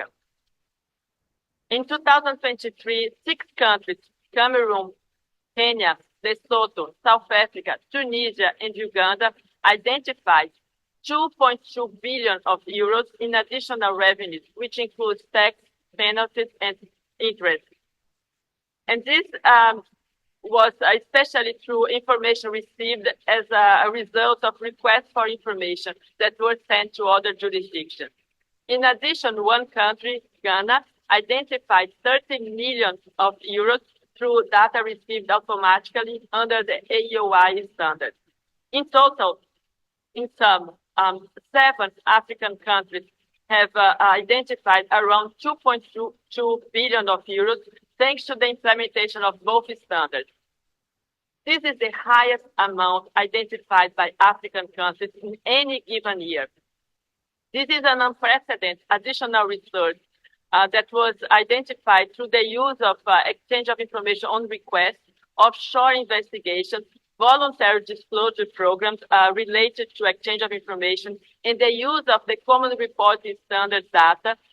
This has more than doubled the 1.7 billion identified by African countries between 2009 and 2022. So this is really a historic moment for all of us. Taking into account that only a few African countries are monitoring the revenue identified following a request, this amount is just an indication of the potential of exchange of information for African countries. It might be higher, much higher. The revenues raised as a result of exchange of information indicate that fighting cross-border tax evasion and avoidance through exchange of information is a very powerful tool to generate additional revenues to be invested in the development and provision of public services.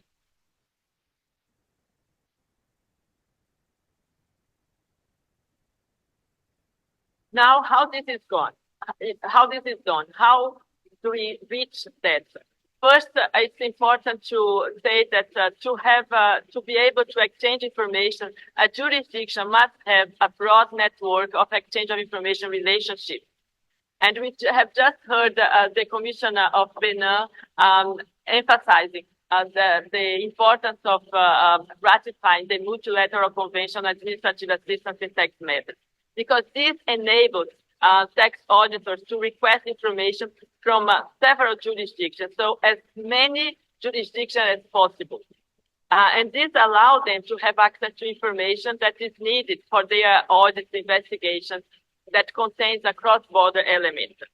One of the objectives of the Africa Initiative is to help African countries sufficiently broaden their exchange of information networks.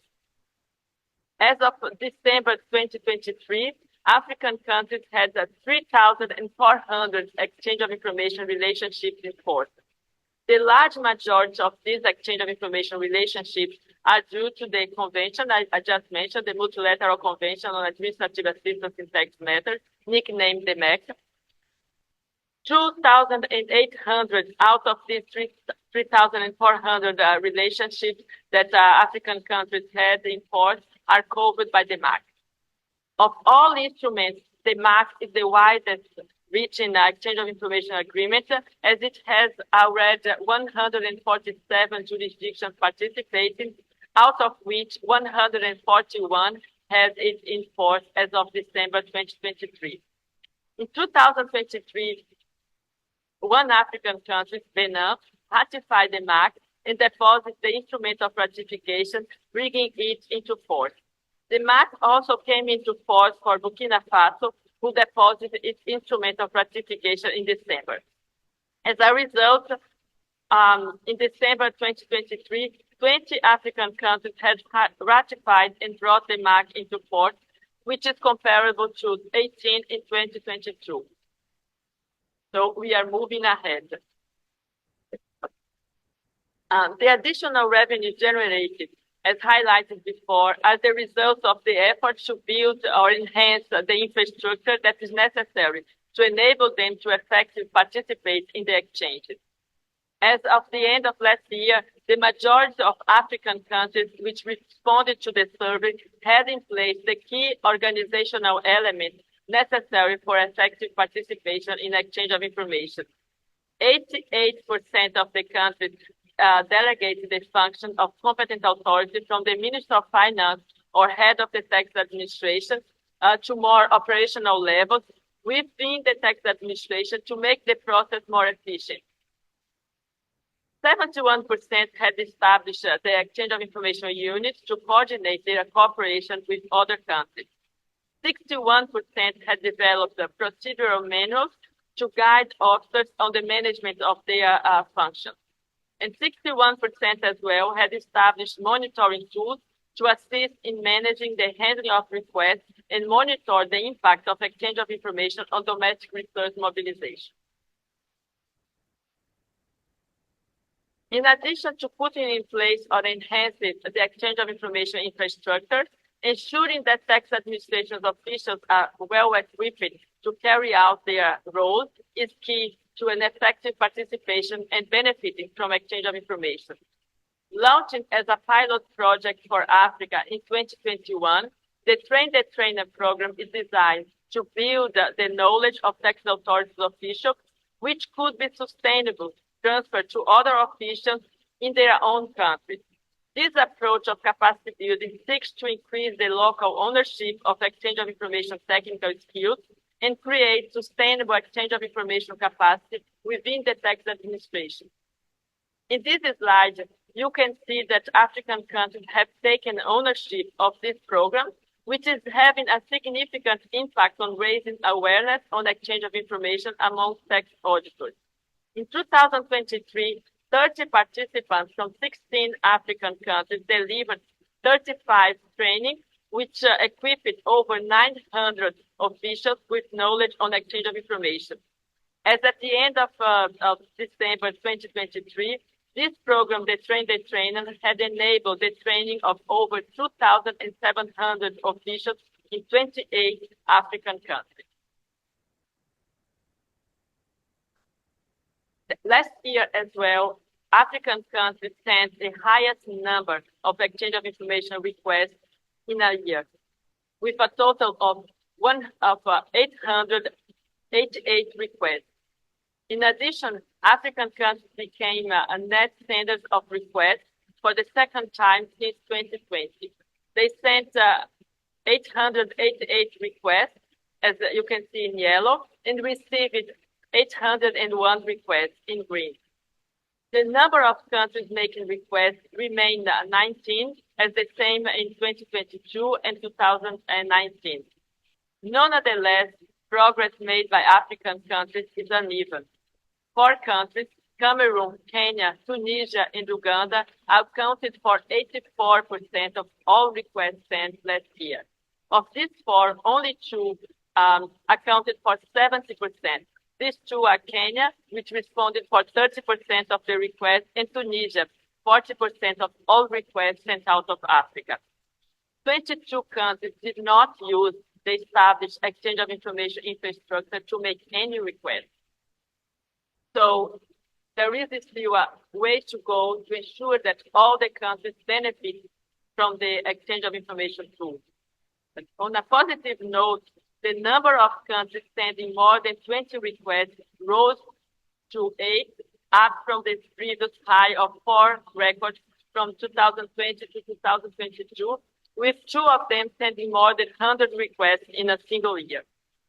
This uneven progress calls for another thing, and among them, intensified effort to raise awareness among tax auditors and investigations on the potential of exchange of information, when and how they can use it.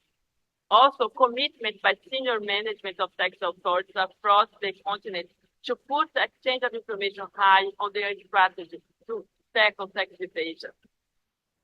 So, under the umbrella of the Africa Initiative, we and our partners remain committed to supporting African countries to make effective use of this, and this is one of the topics earmarked for discussion during this meeting.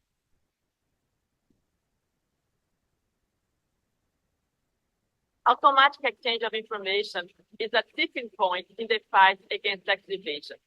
Over 110 jurisdictions are already exchanging every year financial account information on an automatic basis.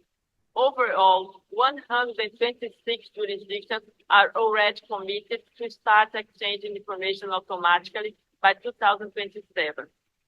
In 2022, tax authorities around the globe exchanged information on over 123 million of financial accounts, with a total amount of almost 12 trillion of euros.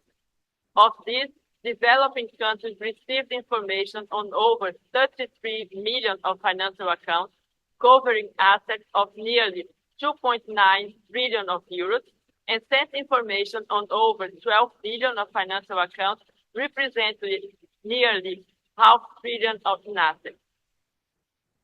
While the participation in automatic exchange of information under the CRS, the Common Reporting Standard, is increasing, the full potential of this form of exchange of information is yet to be unlocked in Africa. 2 African countries, Seychelles and South Africa, exchanged information automatically in 2017 as part of the 49 early adopters. Additional African countries join these exchanges each year in 2018, 2019, and 2020, bringing the total number of African countries that had exchanged information automatically to 5 as of December 2022. Critically, these 5 countries, they exchange information on a reciprocal basis. I mean, they send and they receive information from their partners. 7 more African countries are committed to their first automatic exchange of information within the next 3 years. These are Kenya, which we expect to see exchanging information automatically this year. Next year, we expect to see Morocco, Rwanda, Senegal, Tunisia, and Uganda, and in 2026, Cameroon. Overall, we expect these 12 African countries to exchange information automatically by 2026. This is good news, but on the other hand, it's a far cry from the 39 African members of the Africa Initiative and the Global Forum. To support the implementation of automatic exchange of information, in 2021, we launched a strategy that aimed at unleashing the potential of automatic exchange of information for developing countries. And we developed several toolkits and guiding tools to support jurisdictions implementing these standards. And we have also a new e-learning course on automatic exchange of information that was launched in March 2022. We have very recently launched a program for the preliminary assessment of the maturity of the information and security management framework to help countries determine what would be a practical time frame for the first exchanges, and we expect to see its impact in the coming years. So we and our partners are ready to continue supporting African countries that are willing to implement AUI to do so. The initial feedback we have from automatic exchange of information indicates a big potential for African countries. In 2023, one single African country that I mentioned before identified over 30 million euros in additional revenues from the common reporting standard data received from its partners. Overall, the additional tax revenues linked to the implementation of automatic exchange of information since 2018 is close to 1 billion. Which includes the revenue arising from not only the use of the CRS data, but also voluntary disclosure programs related to automatic exchange of information. In addition, as shown in the graphic, African countries that are exchanging information automatically have received 2 to 4 times more information than what they have sent, which indicates the potential of automatic exchange of information for Africa. In 2023, the 5 African countries exchanging CRS data received information covering 1.65 million of accounts with a total value of 177 billion euros. They sent information on 710,000 of accounts with a total value of 41 billion euros.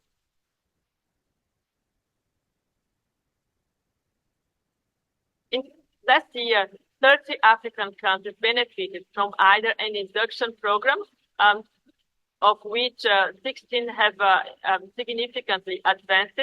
The induction program is a comprehensive technical assistance program offered to all Global Forum members that join us after 2015. Other African countries benefited from a tailored assistance program, 11, or from free membership support. 2 non-members received support to be able to reach a sound decision when it comes to joining the Global Forum. In 2023, the African region received 1/3 of all technical assistance support provided by the Global Forum Secretariat.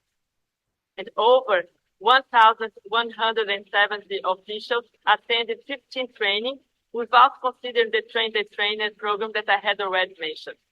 Finally, to promote increased participation of female officials in leading positions of national tax authorities, we launched the program Women Leaders in Tax Transparency in 2022. The 2023 edition of this program was attended by 24 female tax professionals from 24 developing members, and I'm very happy to see some of them here in this room. Out of these 24 ladies that attended the program, 12 came from African countries. And I name Egypt, Eswatini, Kenya, Liberia, Mauritius, Morocco, Namibia, Nigeria, South Africa, Togo, Tunisia, and Uganda. The current edition, the 2024, is ongoing with 29 participants, of which 11 are from African countries. As you probably are aware, African countries have identified assistance in the recovery of tax claims in a cross-border context as a challenge and a call for the strengthening of international tax cooperation framework in this area. This work began in 2021 with the publication of a note on the trends in cross-border assistance in the recovery of tax claims and the conditions that are necessary to be put in place for effective participation in this form of cooperation. This was followed in 2022 by the assessment of the domestic tax debt management maturity, an initial outline of a proposed toolkit on cross-border assistance in the recovery of tax claims was also discussed by a working group, and a 3-day training in September 2022 held in Tunis, Tunisia, under the Technical Assistance Program in Tax Matters for Tunisia, which is funded by the EU, the European Union, and attended by 31 Tunisian tax officials to raise awareness on the challenges and opportunities of cross-border assistance in the recovery of tax claims as a tool to support their domestic research mobilization efforts. Last year, the Africa Initiative continued this work. A toolkit aimed at providing tax authorities with practical guidance for participating in this form of assistance was launched at the 13th Africa Initiative meeting in Cape Town, South Africa in July 2023. This was accompanied by workshops to spread awareness on this form of administrative cooperation, and these workshops are a joint regional workshop with FATF that was hosted by Uganda Revenue Authority in Kampala in March 2022, and it brought together 61 officials from 19 African countries. Another workshop was organized in partnership with CREDAF and the International Association of Treasury Services, hosted by the French Tax Administration in Noisy-le-Grand in July 2023. It was attended by 46 representatives from 18 countries, including 27 participants from 14 African countries. This year, we will launch a model manual to assist countries seeking to streamline their process and procedures for participating in this form of administrative cooperation. And I must flag that this work benefits from the very, very valuable support that we received from Belgium. We have the pleasure to have Michael here, and Japan. And I would like to take this opportunity to really thank them for dedicating their time and their research to assist the Africa Initiative in progressing this work. Thank you. So, looking ahead, since 2014, the tax transparency agenda has greatly advanced in Africa. However, as you have seen, further efforts are required to ensure that all African countries can effectively implement the tax transparency standards and benefit from them to their full potential. More African countries have now put in place the needed infrastructure for effective participation in the exchange of information. However, only a limited number of African countries are actively using their exchange of information infrastructure to make requests for information to support their tax audits and investigations. So this year and in the future, we will continue supporting African countries' efforts to develop strategies and gain high-level management commitments to promote and incentivize the use of exchange of information and also to track its impact on domestic research mobilization. This is very important to convey the message to the decision makers of the benefits that can be gained through exchange of information. Also, we will continue offering training to tax administration officials.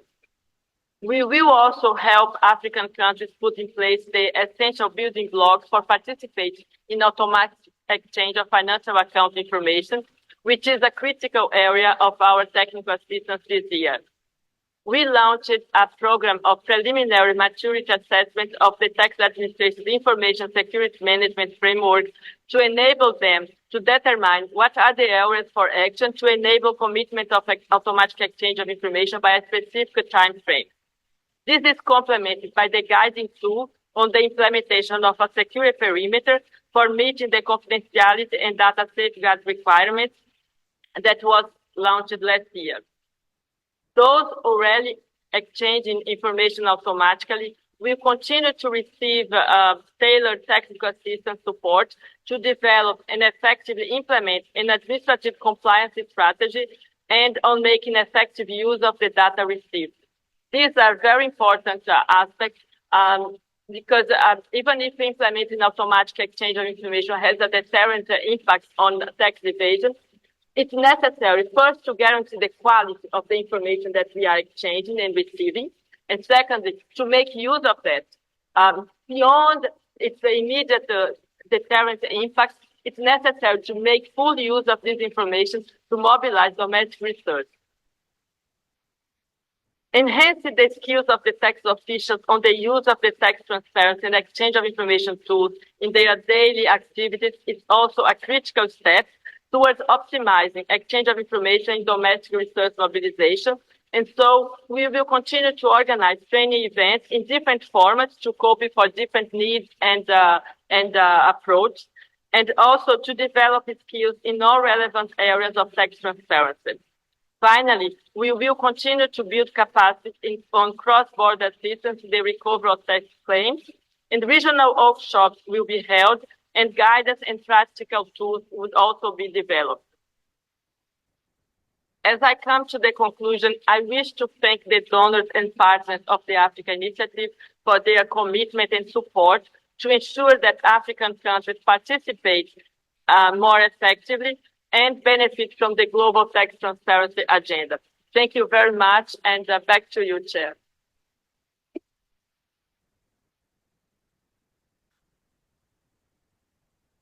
Merci, Madame Zeta. Thank you, Madam, and our congratulations for this, the presentation of the report. On behalf of the member of the panel of the initiative, our congratulations to the Secretariat for the good news that Madam Greta has just announced in terms of achievement, in terms of way forward, in terms of the progress that the various jurisdictions made over the year 2023, as well as the new members that will recall that.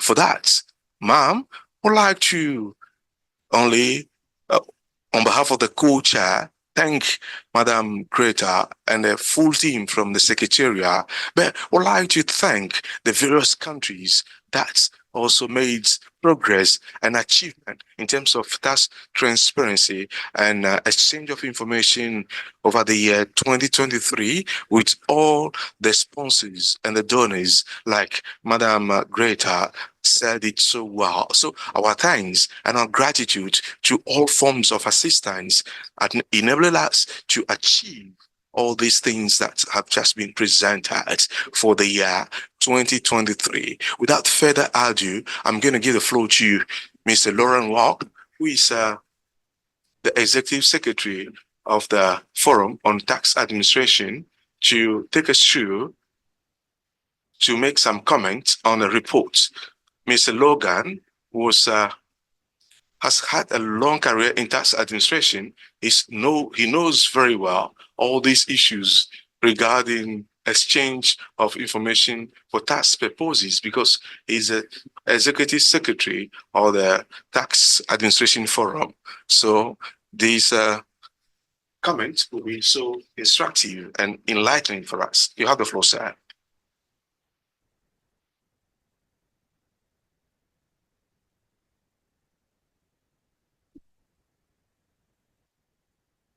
À début, je veux remercier First, I would like to thank the co-chair of the African Initiative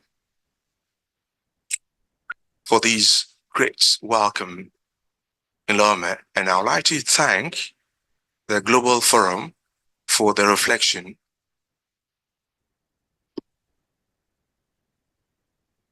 And again, allow me to explain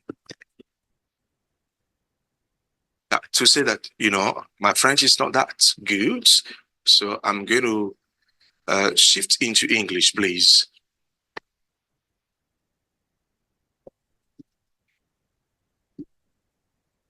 Il n'y a pas grand-chose à ajouter à cette communication si brillante de la chef de secrétaire du Forum mondial. Il est clair que l'année sous considération, il y a plusieurs progrès qui ont été réalisés en matière d'échange de renseignements, les résultats de l'échange de renseignements et la participation des nations africaines. La 6e édition de ce rapport en 2024 reflète cela. Growing participation by African countries, and it also showed the link with improved revenue.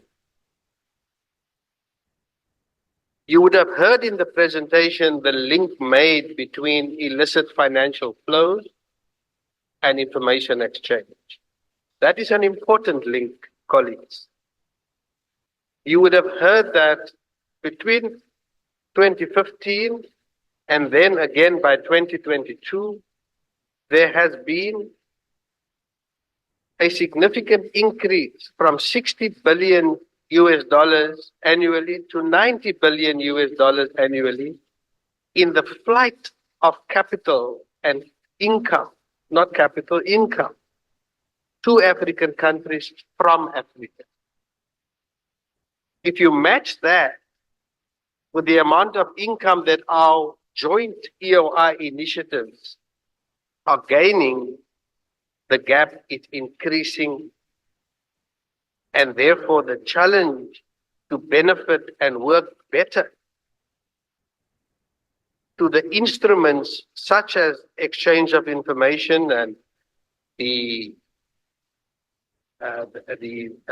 multilateral instruments such as the MAC and the African Mutual Administrative Agreement offers us that the work we need to do has to increase if we want to catch up on the increased amount of illicit money that's leaving our country.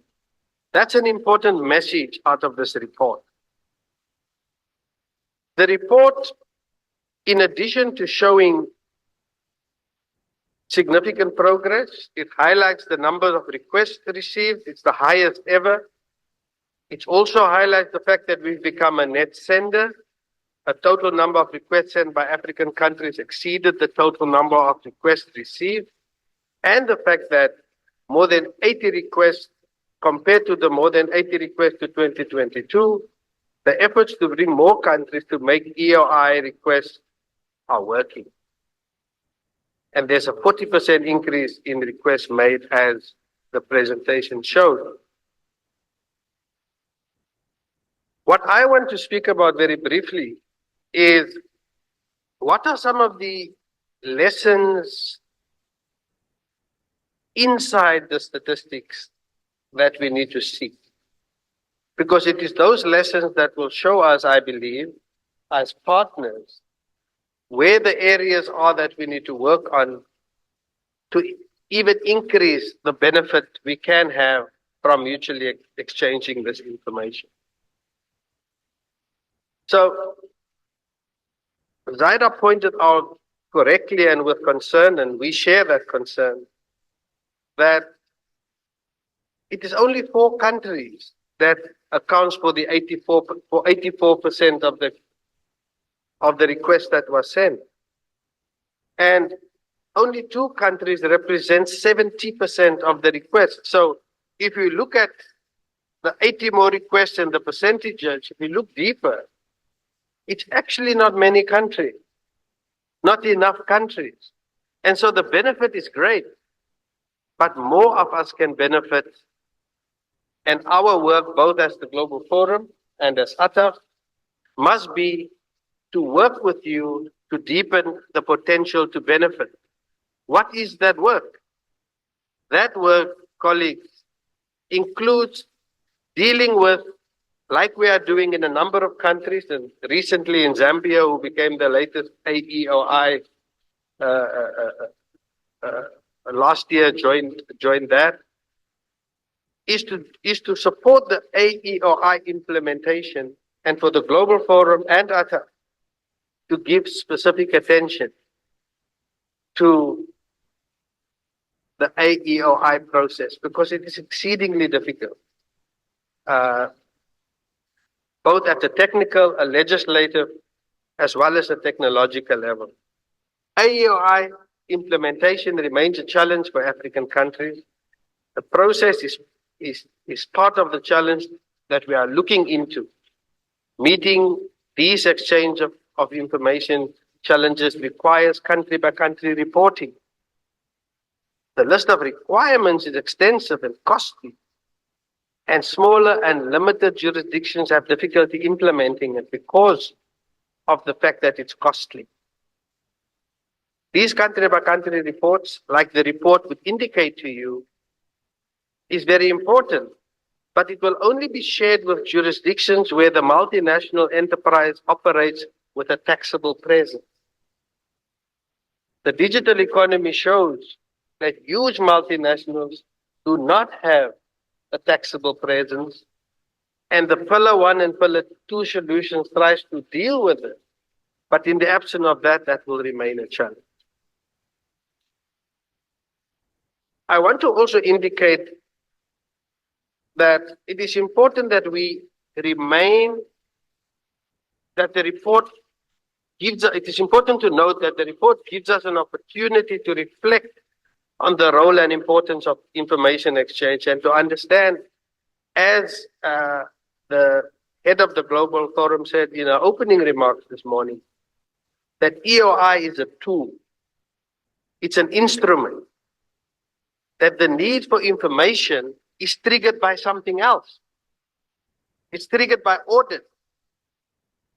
It's triggered by the data that is being received. It is triggered by your tax administration system. So the EOI and the multilateral instruments are tools. And so therefore, in ATAV, we believe and we know that it is the support with audits. It is the support with data analytics. It is the support with tax administration systems that is going to strengthen countries' ability to benefit from exchange of information. And until we understand that, we're going to have difficulty appreciating these good numbers. And so finally to say that in our work in ATAF and in our work together with the Global Forum, we work hard to strengthen the EOI capacity of member countries. The ATAF country program is geared towards strengthening audit and investigation capacity. And in the countries that we are currently supporting, at the moment we run 28 country programs. And this year we have done, in the year 2023, we have done more than 826 country missions. Half of this dealt exclusively with international cross-border taxation. And it is here that the information exchange plays a crucial role. And so we need to focus on capacity building, on practical EOI situations, such as foreseeable relevance, correct formats, etc., improve the treaty networks, sign the mutual assistance in tax matters, such as the ATAF African Agreement on Mutual Assistance, and use available assistance from the Global Forum and ATAF. So finally, exchange of information and tax transparency plays an essential role in reducing illicit financial flows on our continent. However, it is crucial to note that despite notable improvement as highlighted in this important report, there is a lot of work to be done. And this will require commitment from all of our countries to embrace exchange of information, and for ATAF and the Global Forum and other stakeholders to increase our efforts to widen support to our member countries to benefit from this. Once again, congratulations on the launch of the report, and thank you for your attention.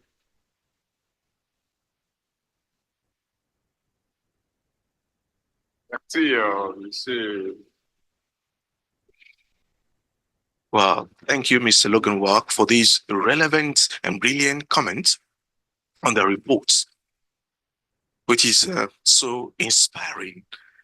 And just like it was said, and we've all listened to that, progress made in terms of transparency and exchange of information are encouraging and also significant. The challenges are still huge, so we need to continue working together, and all together we realize that we are all committed to tackle all the future challenges that are lying ahead. So once again, Mr. Logan, thank you so much for these comments. Without further ado, I'd like to once again congratulate the Secretariat of the Global Forum. So we're going to move to the next step of the agenda, which is the official launch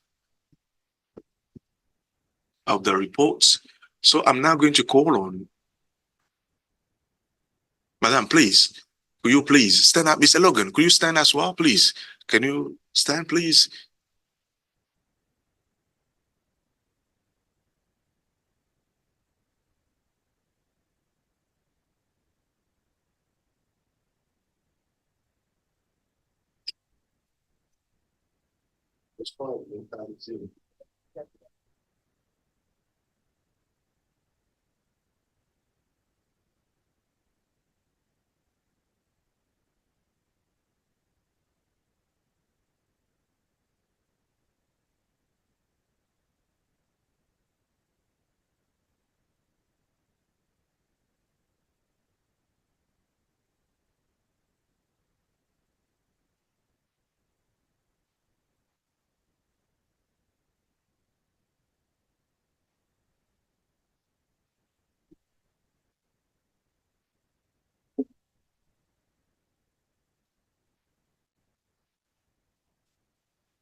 We now move to the next item on the agenda.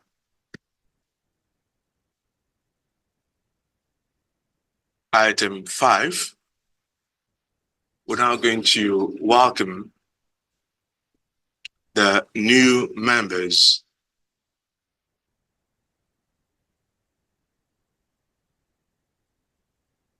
I'm now called on the Zambia Revenue Authority representative and the representative of DRC. Please, if you hear, Congo and the Zambia Revenue Authority representative.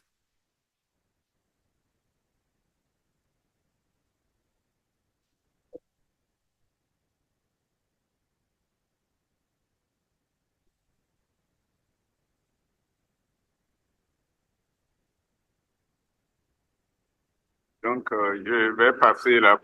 I'm going to give the floor to the head of the Secretariat of the Global Forum for the induction of the 2 new members, the representative of Congo.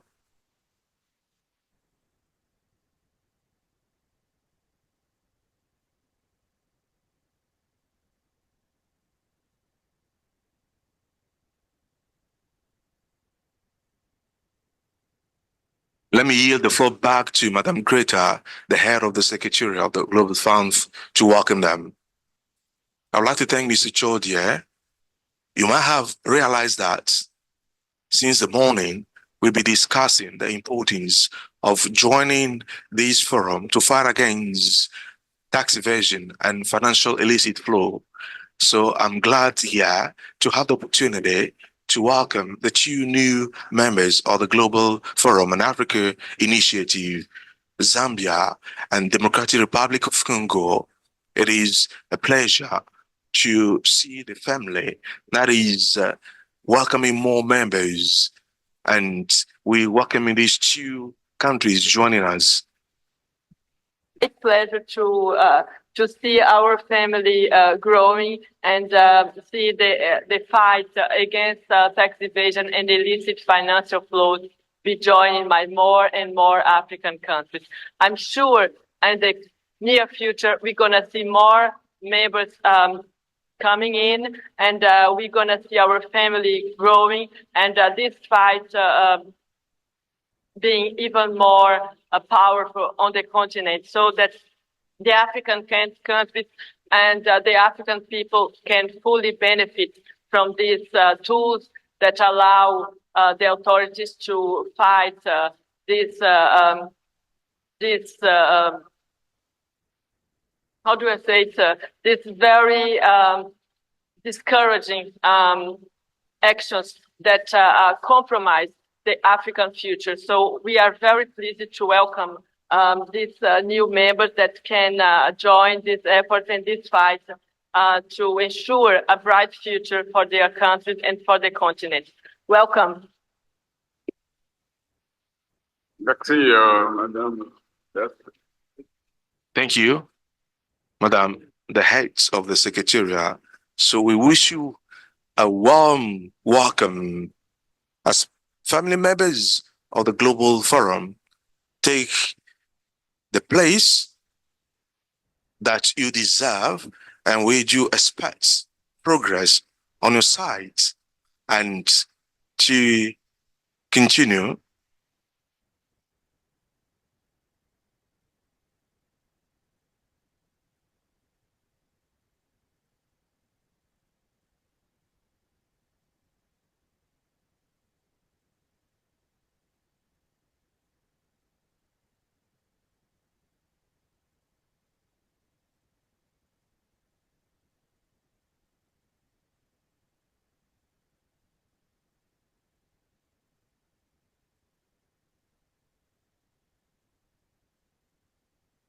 OK, donc, chaleureusement les bienvenus. Je vais Very briefly, I'm going to give the floor to pour s'exprimer. Je vais commencer par the members. Let me start with the Zambia. The Zambia, if you have any comment to make after this welcome, as your country has now joined the Global Forum, and then after the Zambia, DRC, you have the floor. You have the floor, the Zambia. Thank you very much, Chair, for this opportunity, and also to the broader family that we've now joined, the Global Forum and the African Initiative, for this opportunity and accepting Zambia to be a member. Just a matter of background, you may wish to know that Zambia liberalized its economy in 1991. And with the liberalization of the economy comes now the issue of opening up to the free movement of goods and services, the foreign direct investment, and also removal of exchange controls, leading to a number of multinationals now taking up taking up operations in Zambia with cross-border transactions. And the areas that have attracted foreign direct investment in Zambia mainly are mining, financial services, agriculture, transportation, and tourism. And as you may be aware, we are now in a phase of energy transition as a world, and most of the critical minerals, such as copper, lithium, nickel, manganese, that are needed for the energy transition are found in Zambia and our neighbor DRC here. So you can see that these are some of the aspects that are driving increased demand now for more foreign direct investment and presence of multinationals. So in Zambia, we currently have about 683 multinationals operating within the country. And with that, it requires now the need for us to have appropriate capacity for us to access information relating to the operations of these multinationals. We also need to have the appropriate capacity in terms of expertise of members of staff. We need capacity in terms of having the right legal environment to support the operations of our administration. Now, in an age where financial affairs are increasingly mobile and globally interconnected, it is critical to ensure that Zambia has access to information that can be used for driving tax compliance, among other reforms. As I earlier mentioned in the morning, we are highly susceptible to challenges of illicit financial flows and related tax evasion. So it's for this reason that for a long time, Zambia has tried to be an observer, I think from 2018 until we gathered a lot of courage last year through the pronouncement by the minister that we need now to join the Global Forum because we see a lot of benefits that can help us address and mitigate the challenges that have been outlined. Internally, we are remodeling ourselves towards a data-driven tax administration where we Nous sommes en train de défendre les données internes, c'est-à-dire les agences gouvernementales. But if we don't have the related arm at a global level, it will be futile for us and it will be very complicated for us to run an effective tax administration that will seal the revenue leakages. And it's for that reason that we, as a country, we've said that we need to bridge this information asymmetry. What we have as a tax administration as compared to what the multinationals have. We need to bridge that gap. And we see the membership to the Global Forum and the opportunities coming from the exchange of information are being the key bridge that will help us narrow the gap that we've outlined. And in terms of going forward, it's good that after the admission as a member, the Global Secretariat has been very active, working with us. Madam Manata and the team were in Zambia in April. They met a number of stakeholders. And going forward, we would want to run like the rest of the members. So we look forward to the next steps in terms of ensuring that we put in place the necessary building blocks that will enable Zambia to be an active and very effective member of the Global Forum. So once again, thank you very much for according Zambia this opportunity.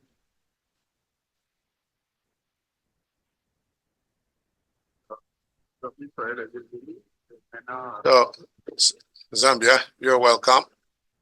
Now, the Democratic Republic of Congo became member since 1st December 2023 as a 177 member and 38 African member of the Global Forum. The representative of DRC, what are your motives for joining us? Can you talk us through your motive for being member to the Global Forum? I want to thank you, the General Commissioner, and I also want to thank the leaders, the authorities of the Global Forum for granting us the floor to speak on behalf of the Democratic Republic of Congo. I'm director of RAMCO, and I manage all the tax information, financial information, and economic information of the tax administration of DRC. For those who follow the news, only 5 days ago, just a new government has been formed, and there's a new Minister of Finance who did not have the opportunity to send you a word so that we can speak on his behalf. So it is on behalf of the Tax General Director that I'll speak to you about the challenges that are ours and the motive that prompt us to join this big forum. First of all, I want to thank the Togolese authorities for their hospitality and for the great progress achieved, because 3 years ago we were in this country still as part of the Global Forum, and structure-wise, we saw that there was a lot of the situation has changed. I congratulate the conveners of the Africa Initiative. It is 10 years now since the initiative exists. DRC was not part of it yet. It is not because we do not have an interest, because it is because in a give and take appointment, you need to have something to offer before joining. I greet all the members, as we are now 170 member of the Global Forum and the Africa Initiative. Thank you for accepting us. DRC is faced with several challenges in a world where we have the globalization of the economy. We have the digitization of the economy, and it is difficult to be alongside the international tax economy. No army in the world can win a war if they do not master intelligence. And as we have information sharing in this forum, this is a major objective for us that prompt us to be a member of this forum. But the challenges that our challenges, especially for the Democratic Republic of Congo, is first of all insecurity. Once again, for those who follow the news, the country is faced with a war in the past 30 years that really killed over 13 million of inhabitants. This is a major challenge that prompts us to diversify the reforms of the country to obtain the possibility to increase our revenues. The challenges is also due to its economy that is based on the extractive industry, and we have multinationals, and the numbers that we have identified is over 1,240 multinationals that are involved in various sectors, particularly in the extractive industry, in the bank. Well, there's Togolais Bank that is based in DRC as well, and also in insurance and in outsourcing and subcontracting in the agri-pastoral sector. We have many internationals, multinationals in various sectors, and as the tax director of Benin said, it is not in the accounting that we find the information in order to control the subsidiaries of all of these multinationals. We are also maybe the only country in this room that shares its borders with 9 countries, and with such a geographic position, the challenges are many, and we have money laundering, general exploitation of the mining. All these factors suggest that the control of the drain of the revenues is difficult, and without international cooperation, it will be difficult for a country to face all this fraud alone. The major challenge also in tax matters is the poor tax pressure of our taxation. We are below the average in Africa, in the South African countries, Sub-Saharan African countries. We are around 13%. And so we need to deploy more effort in order to increase our tax pressure and mobilize sufficient resources. We have the attainment of sustainable development goals that also requires with the international community, with the tax international community to address the challenges with weak access to electricity, to water, and poverty. Broadly speaking, we also have the poor level of the basic infrastructure, which do not facilitate mobilization of resources. And the list is so long as expectations. We know that all these challenges require huge financial resources, which can only be mobilized thanks to our adhesion to the tax communities and economic and international communities. This is why DRC is a member of the Inclusive Framework on BEPS. Since it was established in 2016, DRC has just been joined the Global Forum, and DRC is also in the fight in money laundering at the level of the Central Africa zone. So, which means PATAF, we also need to build the capacities of our administrations in order to address all these challenges. Being a member of this great economic, international and tax community requires having a lot of knowledge, and in order to have such knowledge, we need capacity building. The next steps for our country are after we join the Global Forum now, we need to establish the operational information exchange unit. We also need to sign the multilateral framework, BEPS, and we are yet to sign it. We need to sign the convention concerning mutual tax administration, and we need to sign the multilateral instrument meant for facilitating the implementation of the reporting as part of Pillar 2. We need to formalize adhesion of DRC to TAF, and we need formalization of the collaboration with the initiator tax inspectors without borderless tax inspectors. You understand that the challenges are huge. Let me leave it there. Thank you for your attention. Thank you.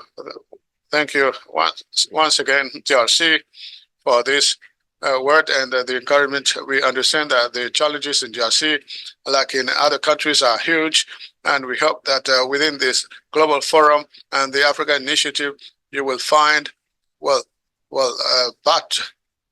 partly solutions to these various challenges. We can reassure you of our availability, like other member countries, to share your experience with you.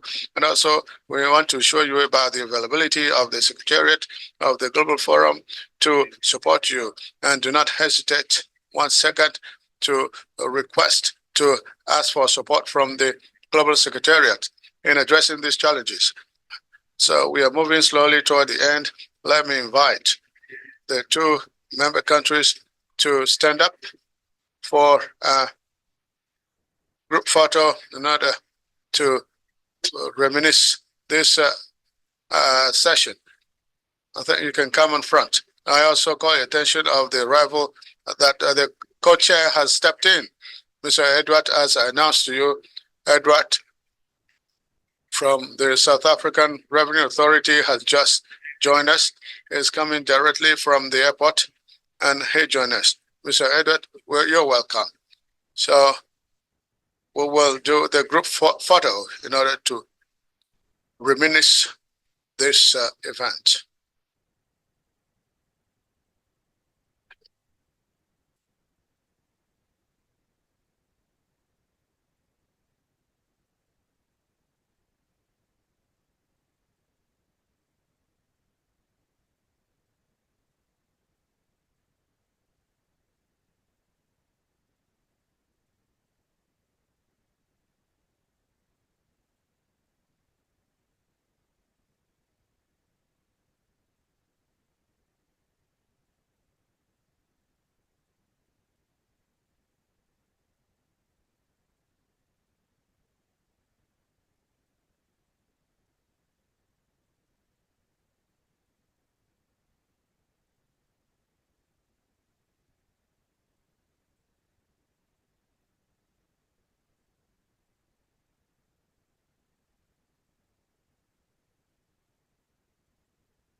Ladies and gentlemen, we've come to the end of the session.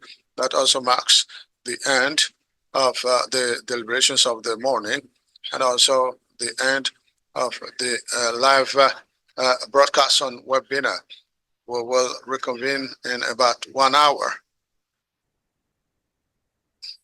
And we'll start by, we'll reconvene in 1 hour, and we'll start by Item 6.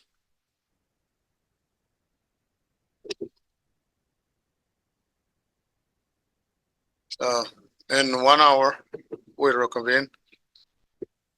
More specifically, and at 14:15, at 2:15. Thank you. So I put you in the hand of the organizer. Thank you, General Commissioner. I would like to inform participants that our health team is present and at room 1411 at the 14th floor. 14th floor. I would like to invite you also to remain seated